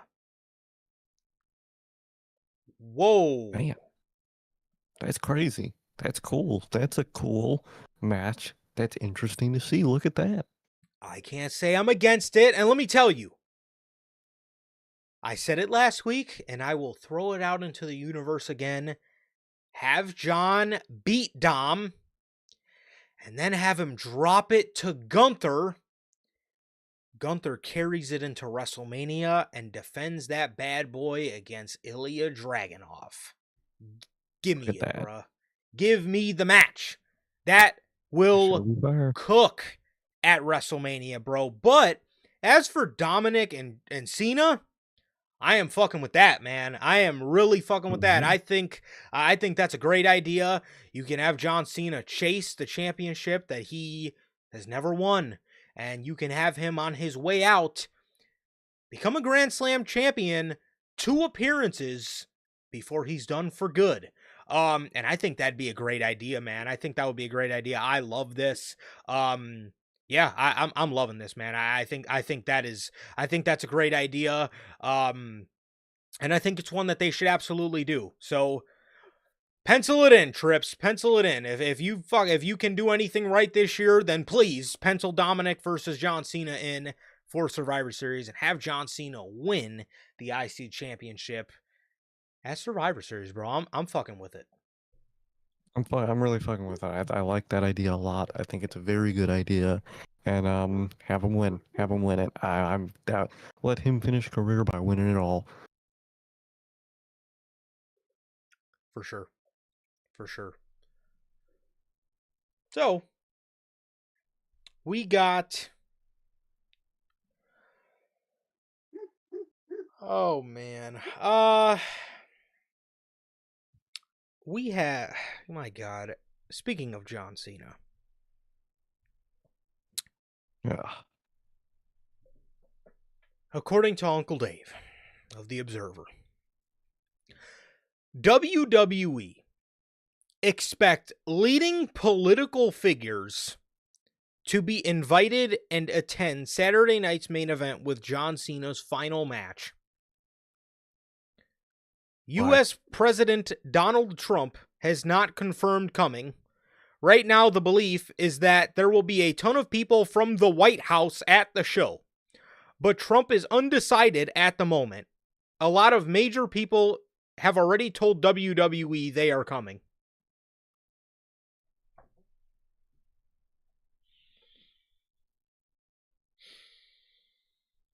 Bunch of people. You know what this is the first step in Voldemort making an appearance, man. Because who's a member of the White House, of the Senate? His wife, Miss Linda.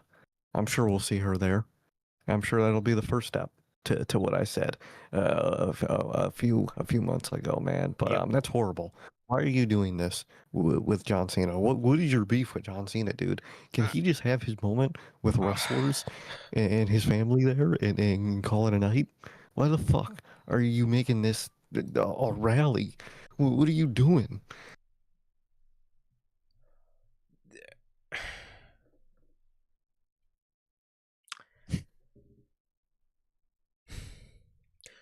What the fuck is wrong with you? Honest to God, what the fuck is wrong with you? So, it's already bad enough that you gypped the man out of his final match being in Boston. You put it in Washington, D.C. to make this a political pep rally? Are you what the fuck is wrong with you?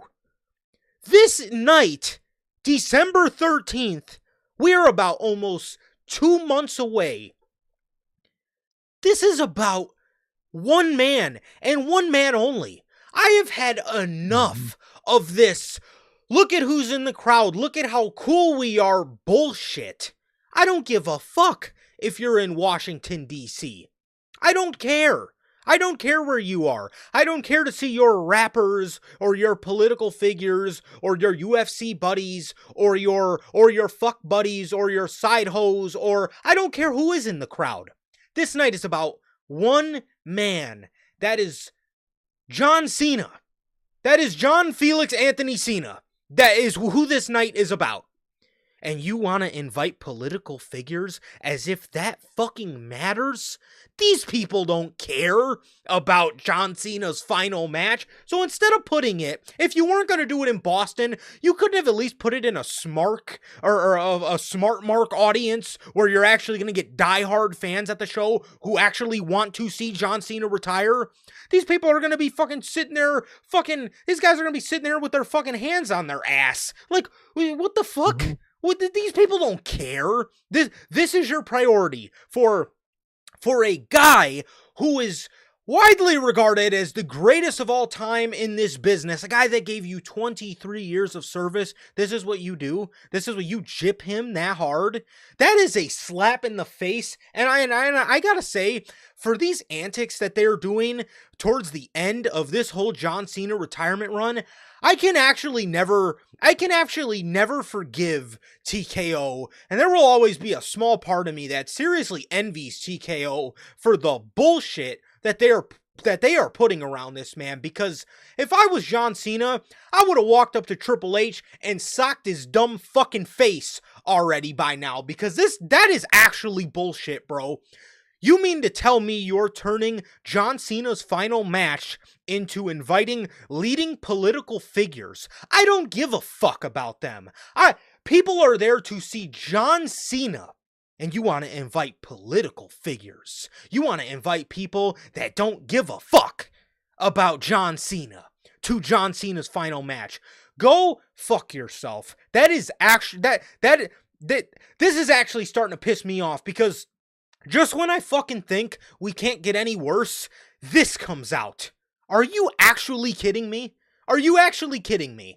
This is your idea to say goodbye to the greatest of all time. To invite political figures because they're our buddies to the show. Get the fuck out of here, man. That is a slap in the fucking face to a guy that has done more for this business than I don't give a fuck. Anybody who's ever been involved in the business, that man has done more for this fucking business. Kids, adults, you name it. John Cena has done more in this business than anybody who's ever stepped in it. There is a reason he is Mr. Make-A-Wish.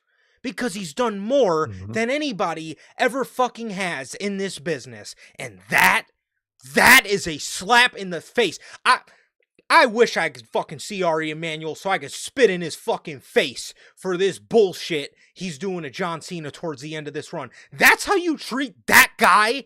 The guy that carried your company through some of the most dog shit years known to man? That's what you do to him? To him?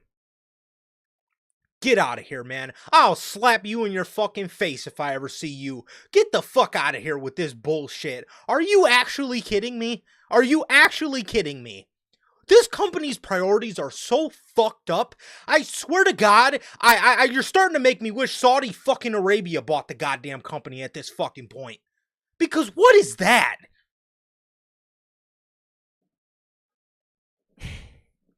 Leading political figures. Go fuck yourself. Why? What? Horrible, dude. Horrible. This shit better not happen.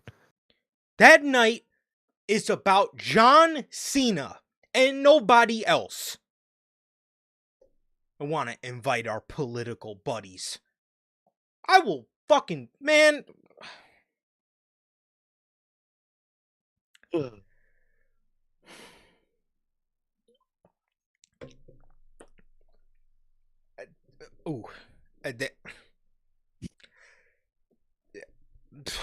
That man, I don't know.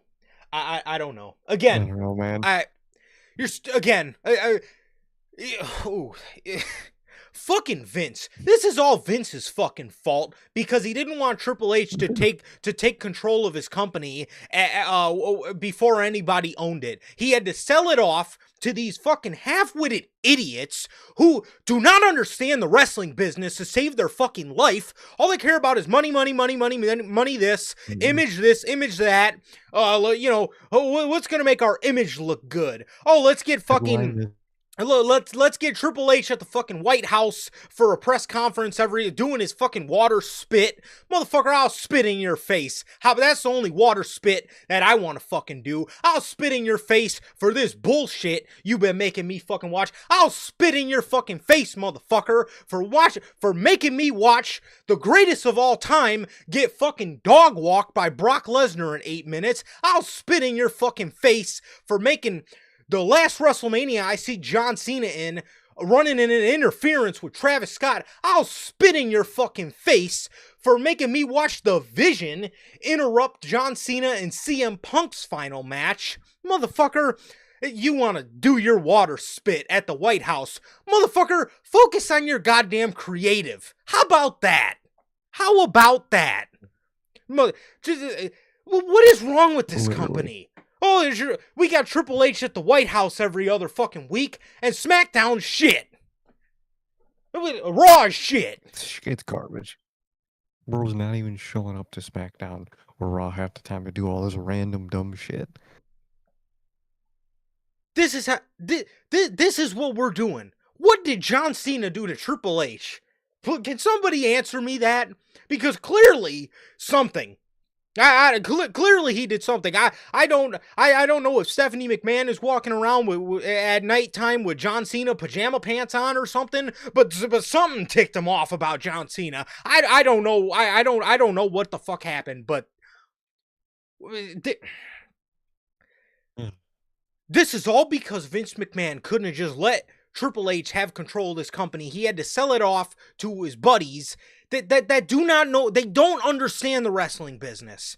Because if this is their idea of understanding the wrestling business, then please walk out of the door now. Because you clearly you clearly do more harm than good, and you need to go somewhere.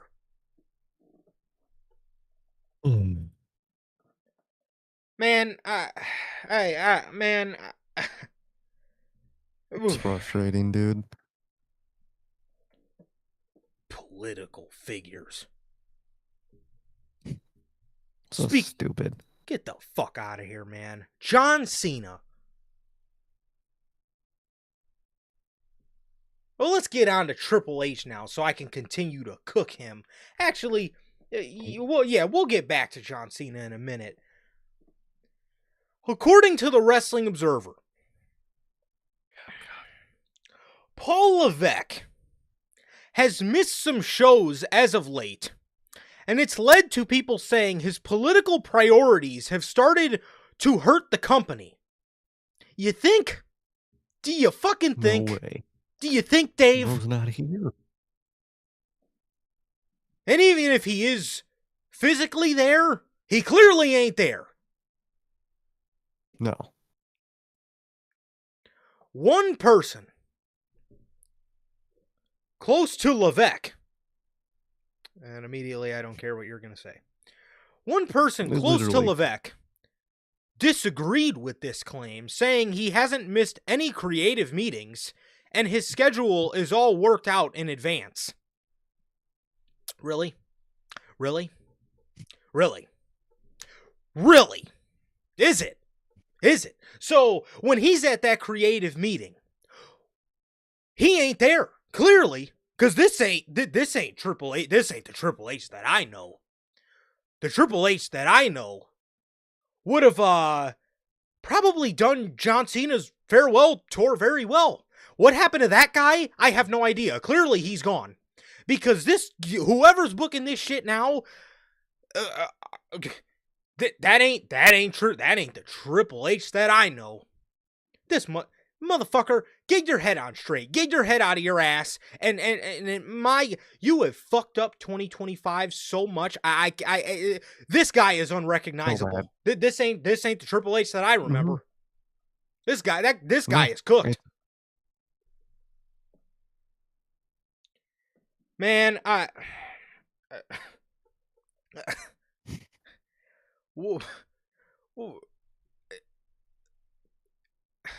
you are the chief content officer, and the content is so boring.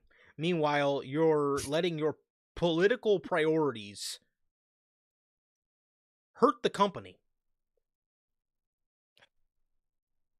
Dog, it's like, just go do that then. Leave someone else to do this.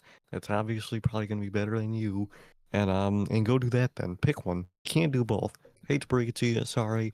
You're head of creative for so much shit. See, he always talks about how much 2 shows are to book, how much this is to book, and he's basically checking himself out. So let him check out and check someone in to his spot that's going to do that job way better. At this point, bro. At this fucking point. You might as well. Because, again, clearly, whatever he's got going on is just not working. So, if you want to go off and hang out at the White House every other week, goodbye. Leave the show to William Regal. At this point, leave the show to Shawn Michaels. Something. I don't fucking know. But get out. If you want to hang out at the White House every week and let those priorities overcome whatever you got going on at WWE, then Saya fucking Nara. Mm-hmm. And with that, according to the Observer, they say that those that have and still do solidly back Triple H have said he wants to be Dana White. Oh, wonderful.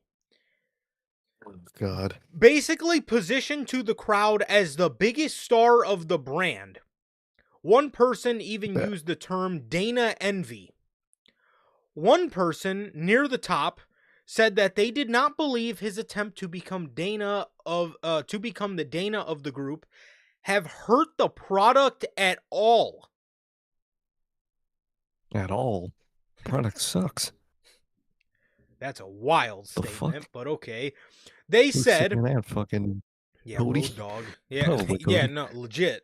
Um, so they said the product would be no different if he was around 24/7 or micromanaged everything like Vince did.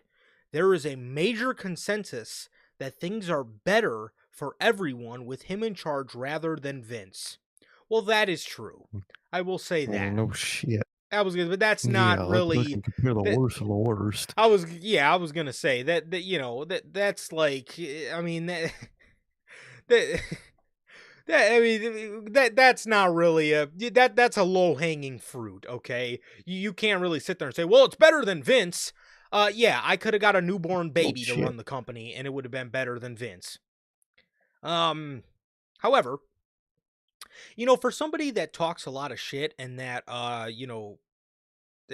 for somebody that talks a lot of shit about Tony Khan, and for somebody that clearly hates Tony Khan's guts, you know, you definitely have that in common with Tony Khan. That probably makes a lot of sense as to why Tony Khan and Dana White are such good friends, is because Yeah, they apparently want to be the biggest star of the show.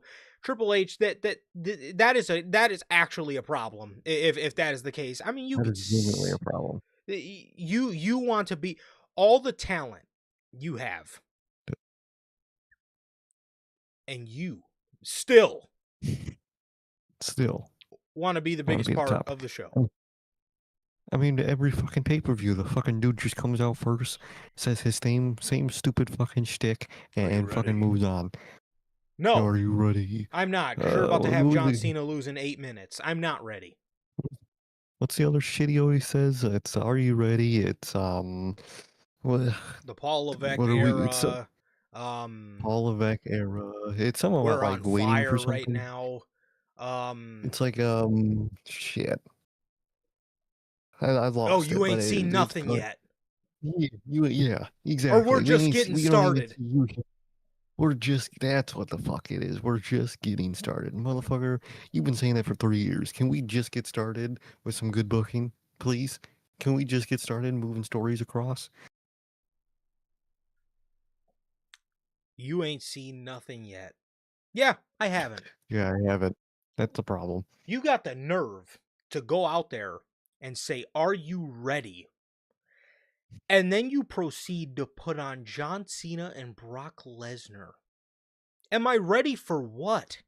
Am I ready for one of your most hyped but biggest flops of the year? Is that what I'm getting ready for?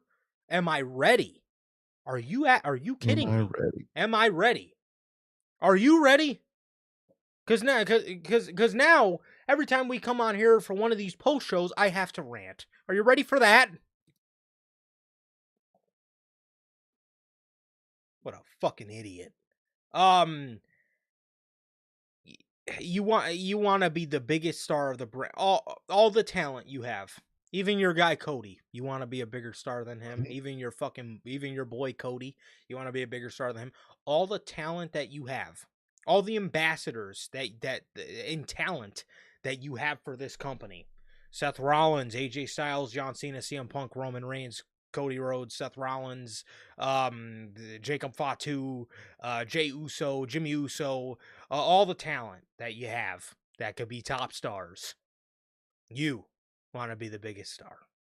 Okay. All right. All right. Triple H. Good lord. That's a Tony Khan move if I ever seen one, and my fucking god. Please. Stop. Just stop.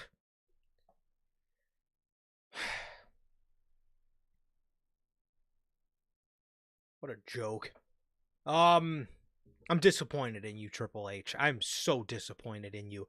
I don't know I do not know the man that you have become in I 2025. really don't. This is unrecognizable to me. I mean, what are you doing? What the fuck are you doing?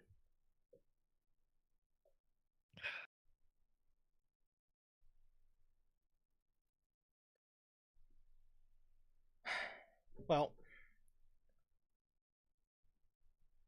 going back to John Cena. This is actually a positive story. So Look at that. according to Big Uncle Dave, WWE is reportedly planning a tournament with the winning prize being John Cena's final opponent. That's cool. I kind of fuck with it. That makes it feel like I fuck with a that. big deal, right? Which it does. is, It's definitely a bigger deal than, inviting political figures to his final match, but, I'd fucking digress. And it is being reported that Gunther will be the winner of the tournament and go on to become John Cena's final opponent. Hey, bro, I said it, man.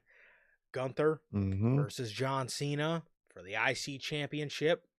We also need to see the entrance, with the champion wearing the belt backwards with the. Oh, dude. Yeah, no, for sure. Towel, We probably won't. He'll probably come out happy Cena with the belt again, but goddamn, I just want to see it one more time, bro.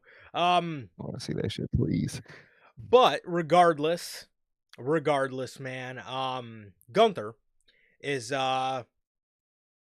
Gunther will be John Cena's final opponent. And again, I already thrown it out there. Gunther Cena IC Championship. And then we end up getting Gunther Dragunov at Mania. Sign me the fuck up. And in the mix, too, we could get some cool stuff with, like, Gunther and Rusev, Gunther and Pentagon. We get some cool stuff in there. Gunther and Dragon Lee. We get some really cool stuff in there, man. So, regardless, I'm happy for it. And I do like the tournament of, fighting to see who's going to become John Cena's final opponent. I like that a lot. I think that's a cool touch. I like that a lot. I think that's a good way to do it. Better than probably what they thought they were going to do is try to make up some story between Gunther and Cena, but like Cena wouldn't have been able to be on TV up to that match, so it really wouldn't have worked out. So I think the tournament is the best way to do it. I'm excited, and it's obvious Gunther should and is going to win it. I like that a lot. Definitely. The New Day. Great. Well,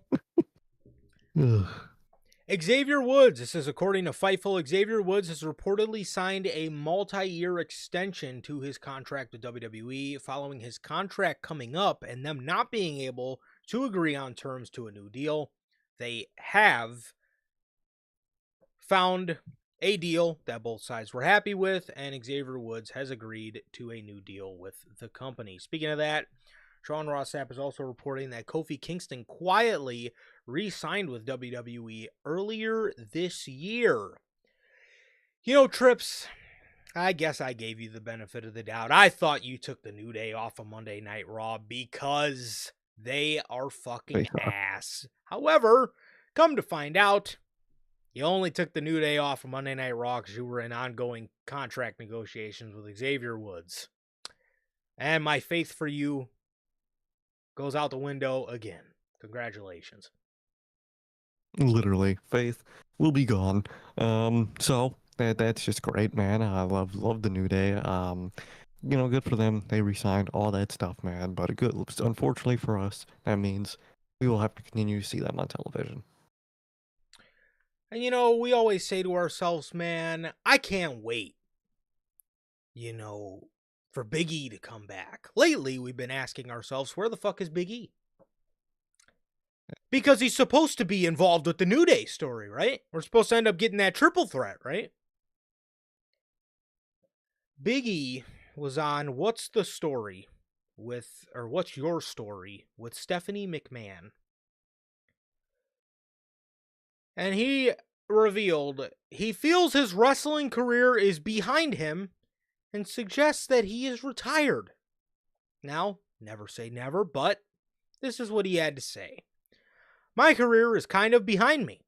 I'm someone who is appreciative. I think I had a really good career and I'm proud of it. Holy shit. This guy's not going to come back. New Day, he's not coming back. I don't know why. If I was WWE, I would just, I'd let him go out there and say that one last time.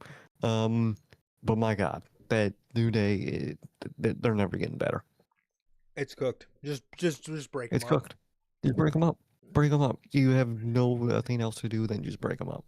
Yeah, I mean, if Big E isn't going to come back and they're going to either tell the story of the triple threat and then tell the story of these guys all becoming close brothers again. Then just break them up, because this is ridiculous. Mhm. These guys are a vibe killer on Monday Night Raw every week. Could we just not with this, please? I mean, for the love of God. Again, if Big E's not coming back, then I have no interest to see them. Their gimmick sucks. Their booking is trash. Get them the fuck off television. Literally, please get him off TV. And speaking of television, we got another one of these, man. According yep, I saw this. according to bodyslam.net, there are reportedly big plans expected for Lyra Valkyria in 2026, as WWE sees her as a future big young piece to the women's division. And can they please stop doing this? Please, you make the booking worse when they do these. And she's been good. She's been booked good overall in the past this year. So please do not say this, because that means she won't do good next year. That means she's going to be facing some random person 3 times lower on the card than her at WrestleMania. That means she's not going to do any world title stuff for the rest of the year. That means she's going to be delegated to fucking Damian Priest. Or I'm sorry, that's Drew McIntyre. But she's going to follow in the footsteps of Drew McIntyre. You know, I was going to say, every time one of these reports come out, it's almost like the booking gets worse. Like, if you look at, like, the Finn Balor one, like, don't get me wrong, 2024 was, like, an awful year. He got packed up by Damian Priest, but at least he had, like, the Judgment Day turn segments and stuff. So, like, I guess there was a little bit of turning going on there. However, you know, we hear this guy's got big plans. 2025, he literally does nothing. He literally has done nothing all year. He is a piece of gum that a kid stuck under the fucking desk at school, and he just is stagnant there. However, you have that, and you also have Drew McIntyre, who was going to be a huge focus in 2025. And his huge focus was getting packed up to Cody Rhodes, a Damian Priest match at WrestleMania, and he's probably going to get dog walked by Jacob Fatu in his next feud. And other than that, he's been doing nothing. And now we hear this with Lyra, which she's had a really good year this year. She's feuded with Becky. She was the first women's IC champion. She had a great, phenomenal year. And I do think WWE does see her as a future piece to the company. But, I mean, it's like every time we hear this, it's like their booking gets worse. So I hope Lyra isn't the next one on the list of cursed names. I really hope she's not, dude. This is always a bad thing. So I hope it's not a bad thing, and I hope she does actually have a good year. Because these reports are always a curse. 100%, bro. 100%. So hopefully Lyra does do good. I'm excited for her to do good, and I really hope she does, man, because I do believe she is a future piece of the women's division, but it's up for WWE to get us there, man. So hopefully they can deliver on that promise. Now, speaking of delivering on promises, for our last news story of the day, before we get to these predictions, WWE Elimination Chamber. Holy half-court heave threw up a prayer and fucking all netted that shit. This fucking guy, Sir K, bro. Okay, listen to this.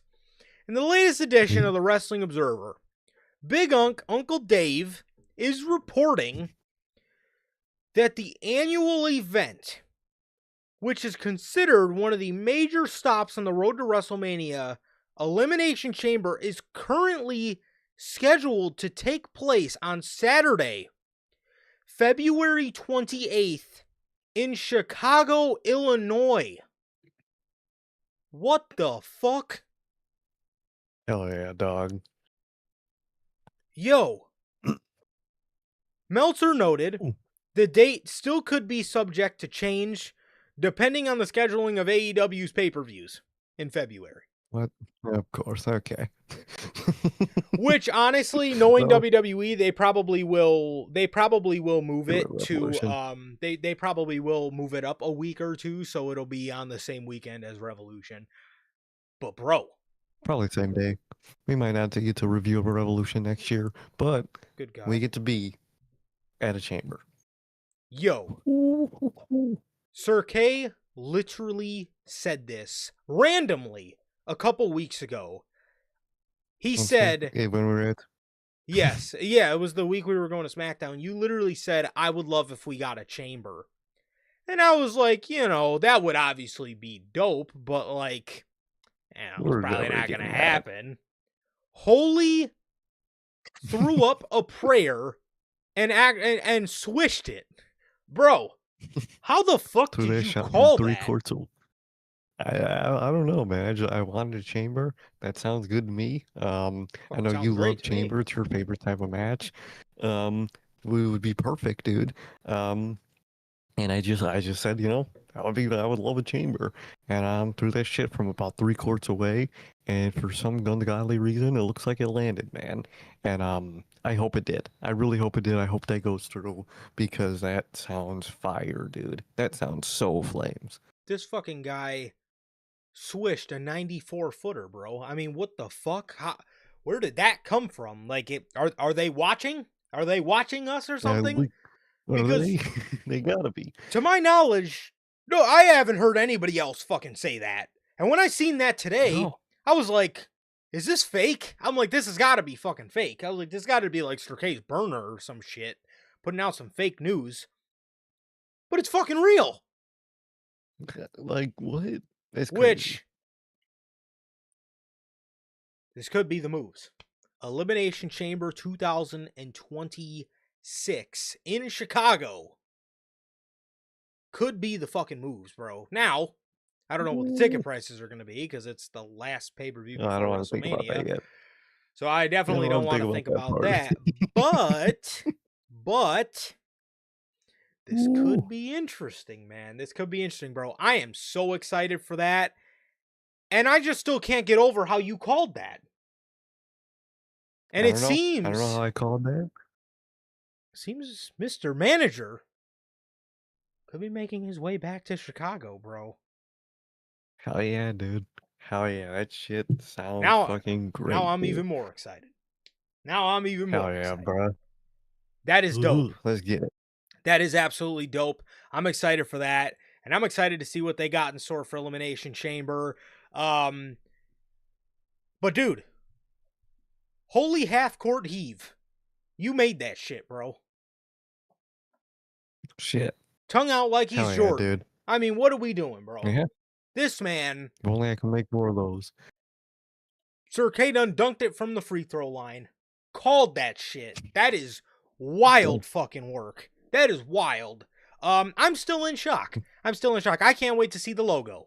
Hopefully, Oh, dude. Ooh. hopefully it's cool, but Oh, we'll see by then. imagine like the Chicago like light Cubs blue instead of like the dark blue they used to do. That shit would be Yeah, fire.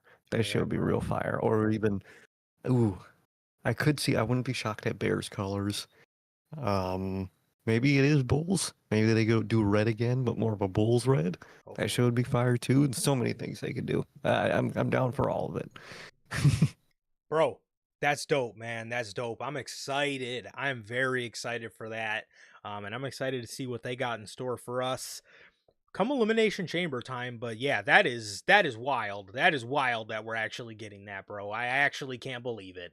However, yeah, that is all the news here today for this edition of the news. And now moving on here, like I said, we are done with the news, but we're not done just yet, as we do have some predictions to go over here with you guys, man. So crazy work that we are getting Elimination Chamber, bro. But now we have to talk about Crown Jewel. Again, this will be live at 7 a.m. Central Time, so we all got to get up bright and early tomorrow morning to watch some wrestling, bro. So, And early. holy fuck. The first match to go over here today is none other than Io Sky and Rhea Ripley versus the Kabuki Warriors, Asuka and Kairi Sane. Or should I say Asuka and Pillow Hands. Pillow hands. Well, being that the Kabuki Warriors attacked Io Sky on Monday, and Rhea Ripley wasn't able to be there. They're obviously in Australia, so I'm going to go ahead and say Io and Rhea win this one. I think it's a definite Io and Rhea win. They're, first time really teaming together. I think they're going to get that first win together. There you go. And then for the next match, in the match that Bronson Reed is known for. He's literally famous for this match. And, Roman has never been stretchered out. It's not like him and Strowman literally had a whole thing with an ambulance, but he's never been stretchered out. He's never been stretchered out, bro. He's never. Did you see Paul Heyman's, comeback to Braun Strowman? Hey, bro. He's telling him, that nobody cares that you're alive. Like, bro, it is not that deep. What? Not that deep. And Strowman's right. What are you trying to erase history for? Strowman was correct, and your rebuttal is nobody cares that you're alive? What? Dude, what a rebuttal, you dork. What the fuck? I can't, Strowman fucking tweeted something and was right for once. What the hell? Fucking world are we living in, bro? What world are we living in? I'm telling you. So, oh, yeah, that's what I was saying. Yes, the match that Bronson Reed is famous for. This literally got him signed by the company, man. The Australian Street Fight. To be 100% honest, I want to sit here and look down this camera lens and tell you guys that Bronson Reed is going to win this match, but this is Triple H. He's going to play it safe, and Roman Reigns is going to win it. Roman Reigns is winning this fucking match. I mean, listen, I get the hope, and Reed should win. Respectfully, he's not winning, bro. I'm sorry. I'm sorry to break it to you. There's going to be vision fuckery to the max, and somehow, some way, he's still going to lose, and Roman's going to win. Correct. That's exactly what's going to happen. Now, again, who should win? Of course, Bronson Reed, but, yeah. We gotta play it safe. Exactly. Bronson Reed doesn't have what it takes to be a WWE superstar. Only Cody Rhodes. The next match, Stephanie Vaquer versus Tiffany Stratton for the Crown Jewel Women's title. Why is this happening? Why are two world champions facing each other? I hate the Crown Jewel shit, dude. Stephanie, because she's the most recent champion. That's what I was going to say, too. I was going to say Vaquer because Tiffany's reign is very solidified at this point. She's obviously a legit champion. She's faced all of her 3 challengers that she's had in the 10 months that she's been champion. Yeah, I'm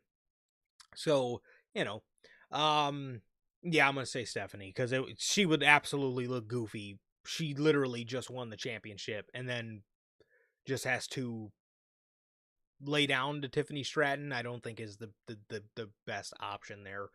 I don't know why it's the best option for a world champion to face a world champion anyway, but, that's neither here or there. Moving on to what shouldn't be the main event, but it is going to be the main event. It's not what we're going to talk about last, because to me, this is not the main event, but Cody Rhodes versus Seth freaking Rollins for the Crown Jewel Championship for the men. I hope to dear God. I'm going to go Seth. I was going to say, I'm going to go Seth by way of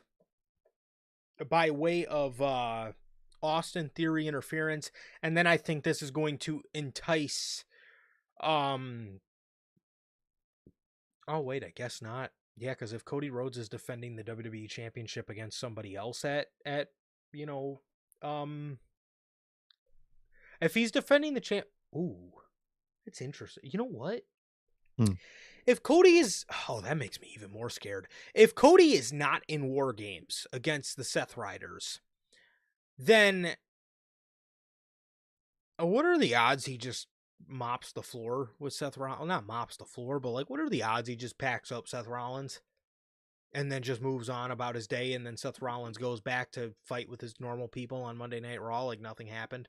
To maybe he is fighting the baby faces to get the locker room back, like Heyman told him that he was going to do Yeah. if he lost, Mm. which actually now makes me even more scared for this. Especially with that post from Triple H, dude. I don't know. I'm gonna go with Seth just in case. I'm gonna go with Seth because I think Okay. overall he should win. I would not, unfortunately, I would not be shocked if Cody Rhodes fucking beats this guy for number 23. Technically 23, really, on TV, number 4. I'm going to go ahead for the sake of keeping my sanity as well, and I'm going to go ahead and say Seth Rollins wins by interference of Austin Theory. I will say that. So Mm-hmm. there you go. And my main event, the main event of the show, Real man. whether it goes on Mm-hmm. last or not, the real main event with the last real champion and the phenomenal Ooh. one. We have AJ Styles versus the greatest of all time, the never seen 17, the last real champion, Hey. the greatest of all time, Ooh. John Cena. Beautiful.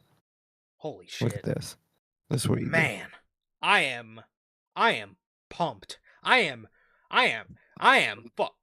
fucking so excited for this match, dude. I'm actually really scared to find out what their original plans for Cena at Crown Jewel were, even though I know what they were. I am so glad we're getting this match, man, and I am so stoked. This show, to me, this is a one match show. I am showing up for AJ Styles and John Cena, and that is it. I'm over the moon for this, man. I am so fucking excited to see this match. I can't even put it into words. I'm so fucking excited for this shit, man. This is gonna be great. This is actually gonna be fucking great, man. It's gonna be so dope. Yeah, this is gonna be dope. I'm ecstatic for this, bro. But overall, I'll go ahead and say John Cena. Exactly. Overall, I think it's fairly obvious John Cena win, but it's gonna be a great, phenomenal fucking match nonetheless. For sure, man. But yes, I'm going to go ahead and say Cena, and I also am predicting this to be match of the night. I think these guys are going to put on an absolute banger here in the main event. Oh, easy. I cannot wait. Should be the main event. Won't be, but it should be. Yeah, you already know. You already know the main event is going to, I guess, the only real WWE superstar. The only guy that does what it takes to be a WWE superstar. Sorry, man. Just had to post this. But yes, AJ and Cena, I think is going to be a banger. That is my main event. I'm showing up for that. And yeah, that is everything, bro. That is everything for the Crown Jewel predictions. As yeah, that's all we got, and we will see you guys tomorrow. Like I said, again, show starts at 8 a.m. Eastern, 7 a.m. Central. So 7 a.m. Central, man. Remember, set your alarms. I know we're gonna be all be up bright and early, watching. We're all gonna be up bright and early watching some professional wrestling, man. So we're gonna watch two goats go at it for the last time. Crazy work, but yeah. So with that being said, we will see you guys tomorrow. Like I said, show should go about 2.5, 3 hours, so you can expect us on here at about 10 or 10:30 with the post-show review. And thank you guys so very much for joining us here today for this edition of the news. Thank you guys so very much, everybody who joined us. We got Manager Logan. We got the homie Bell. Thank you as always. And we got my guy Gotti and my guy Durante. We also got my guy John in the chat. Thank you as always for joining us. And Ronald, thank you for joining us as always, my guy. And as always, man, thank you guys so very much for joining us here today. It has been a pleasure for my Johnny. And that's okay. And that is going to do it for this edition of the news. Ladies and gentlemen, this has been episode 287 of the news. Thank you guys so very much for joining us. Please like, comment, and subscribe, and we will see you all in a few short hours here with the Crown Jewel 2025 official post-show review. Peace.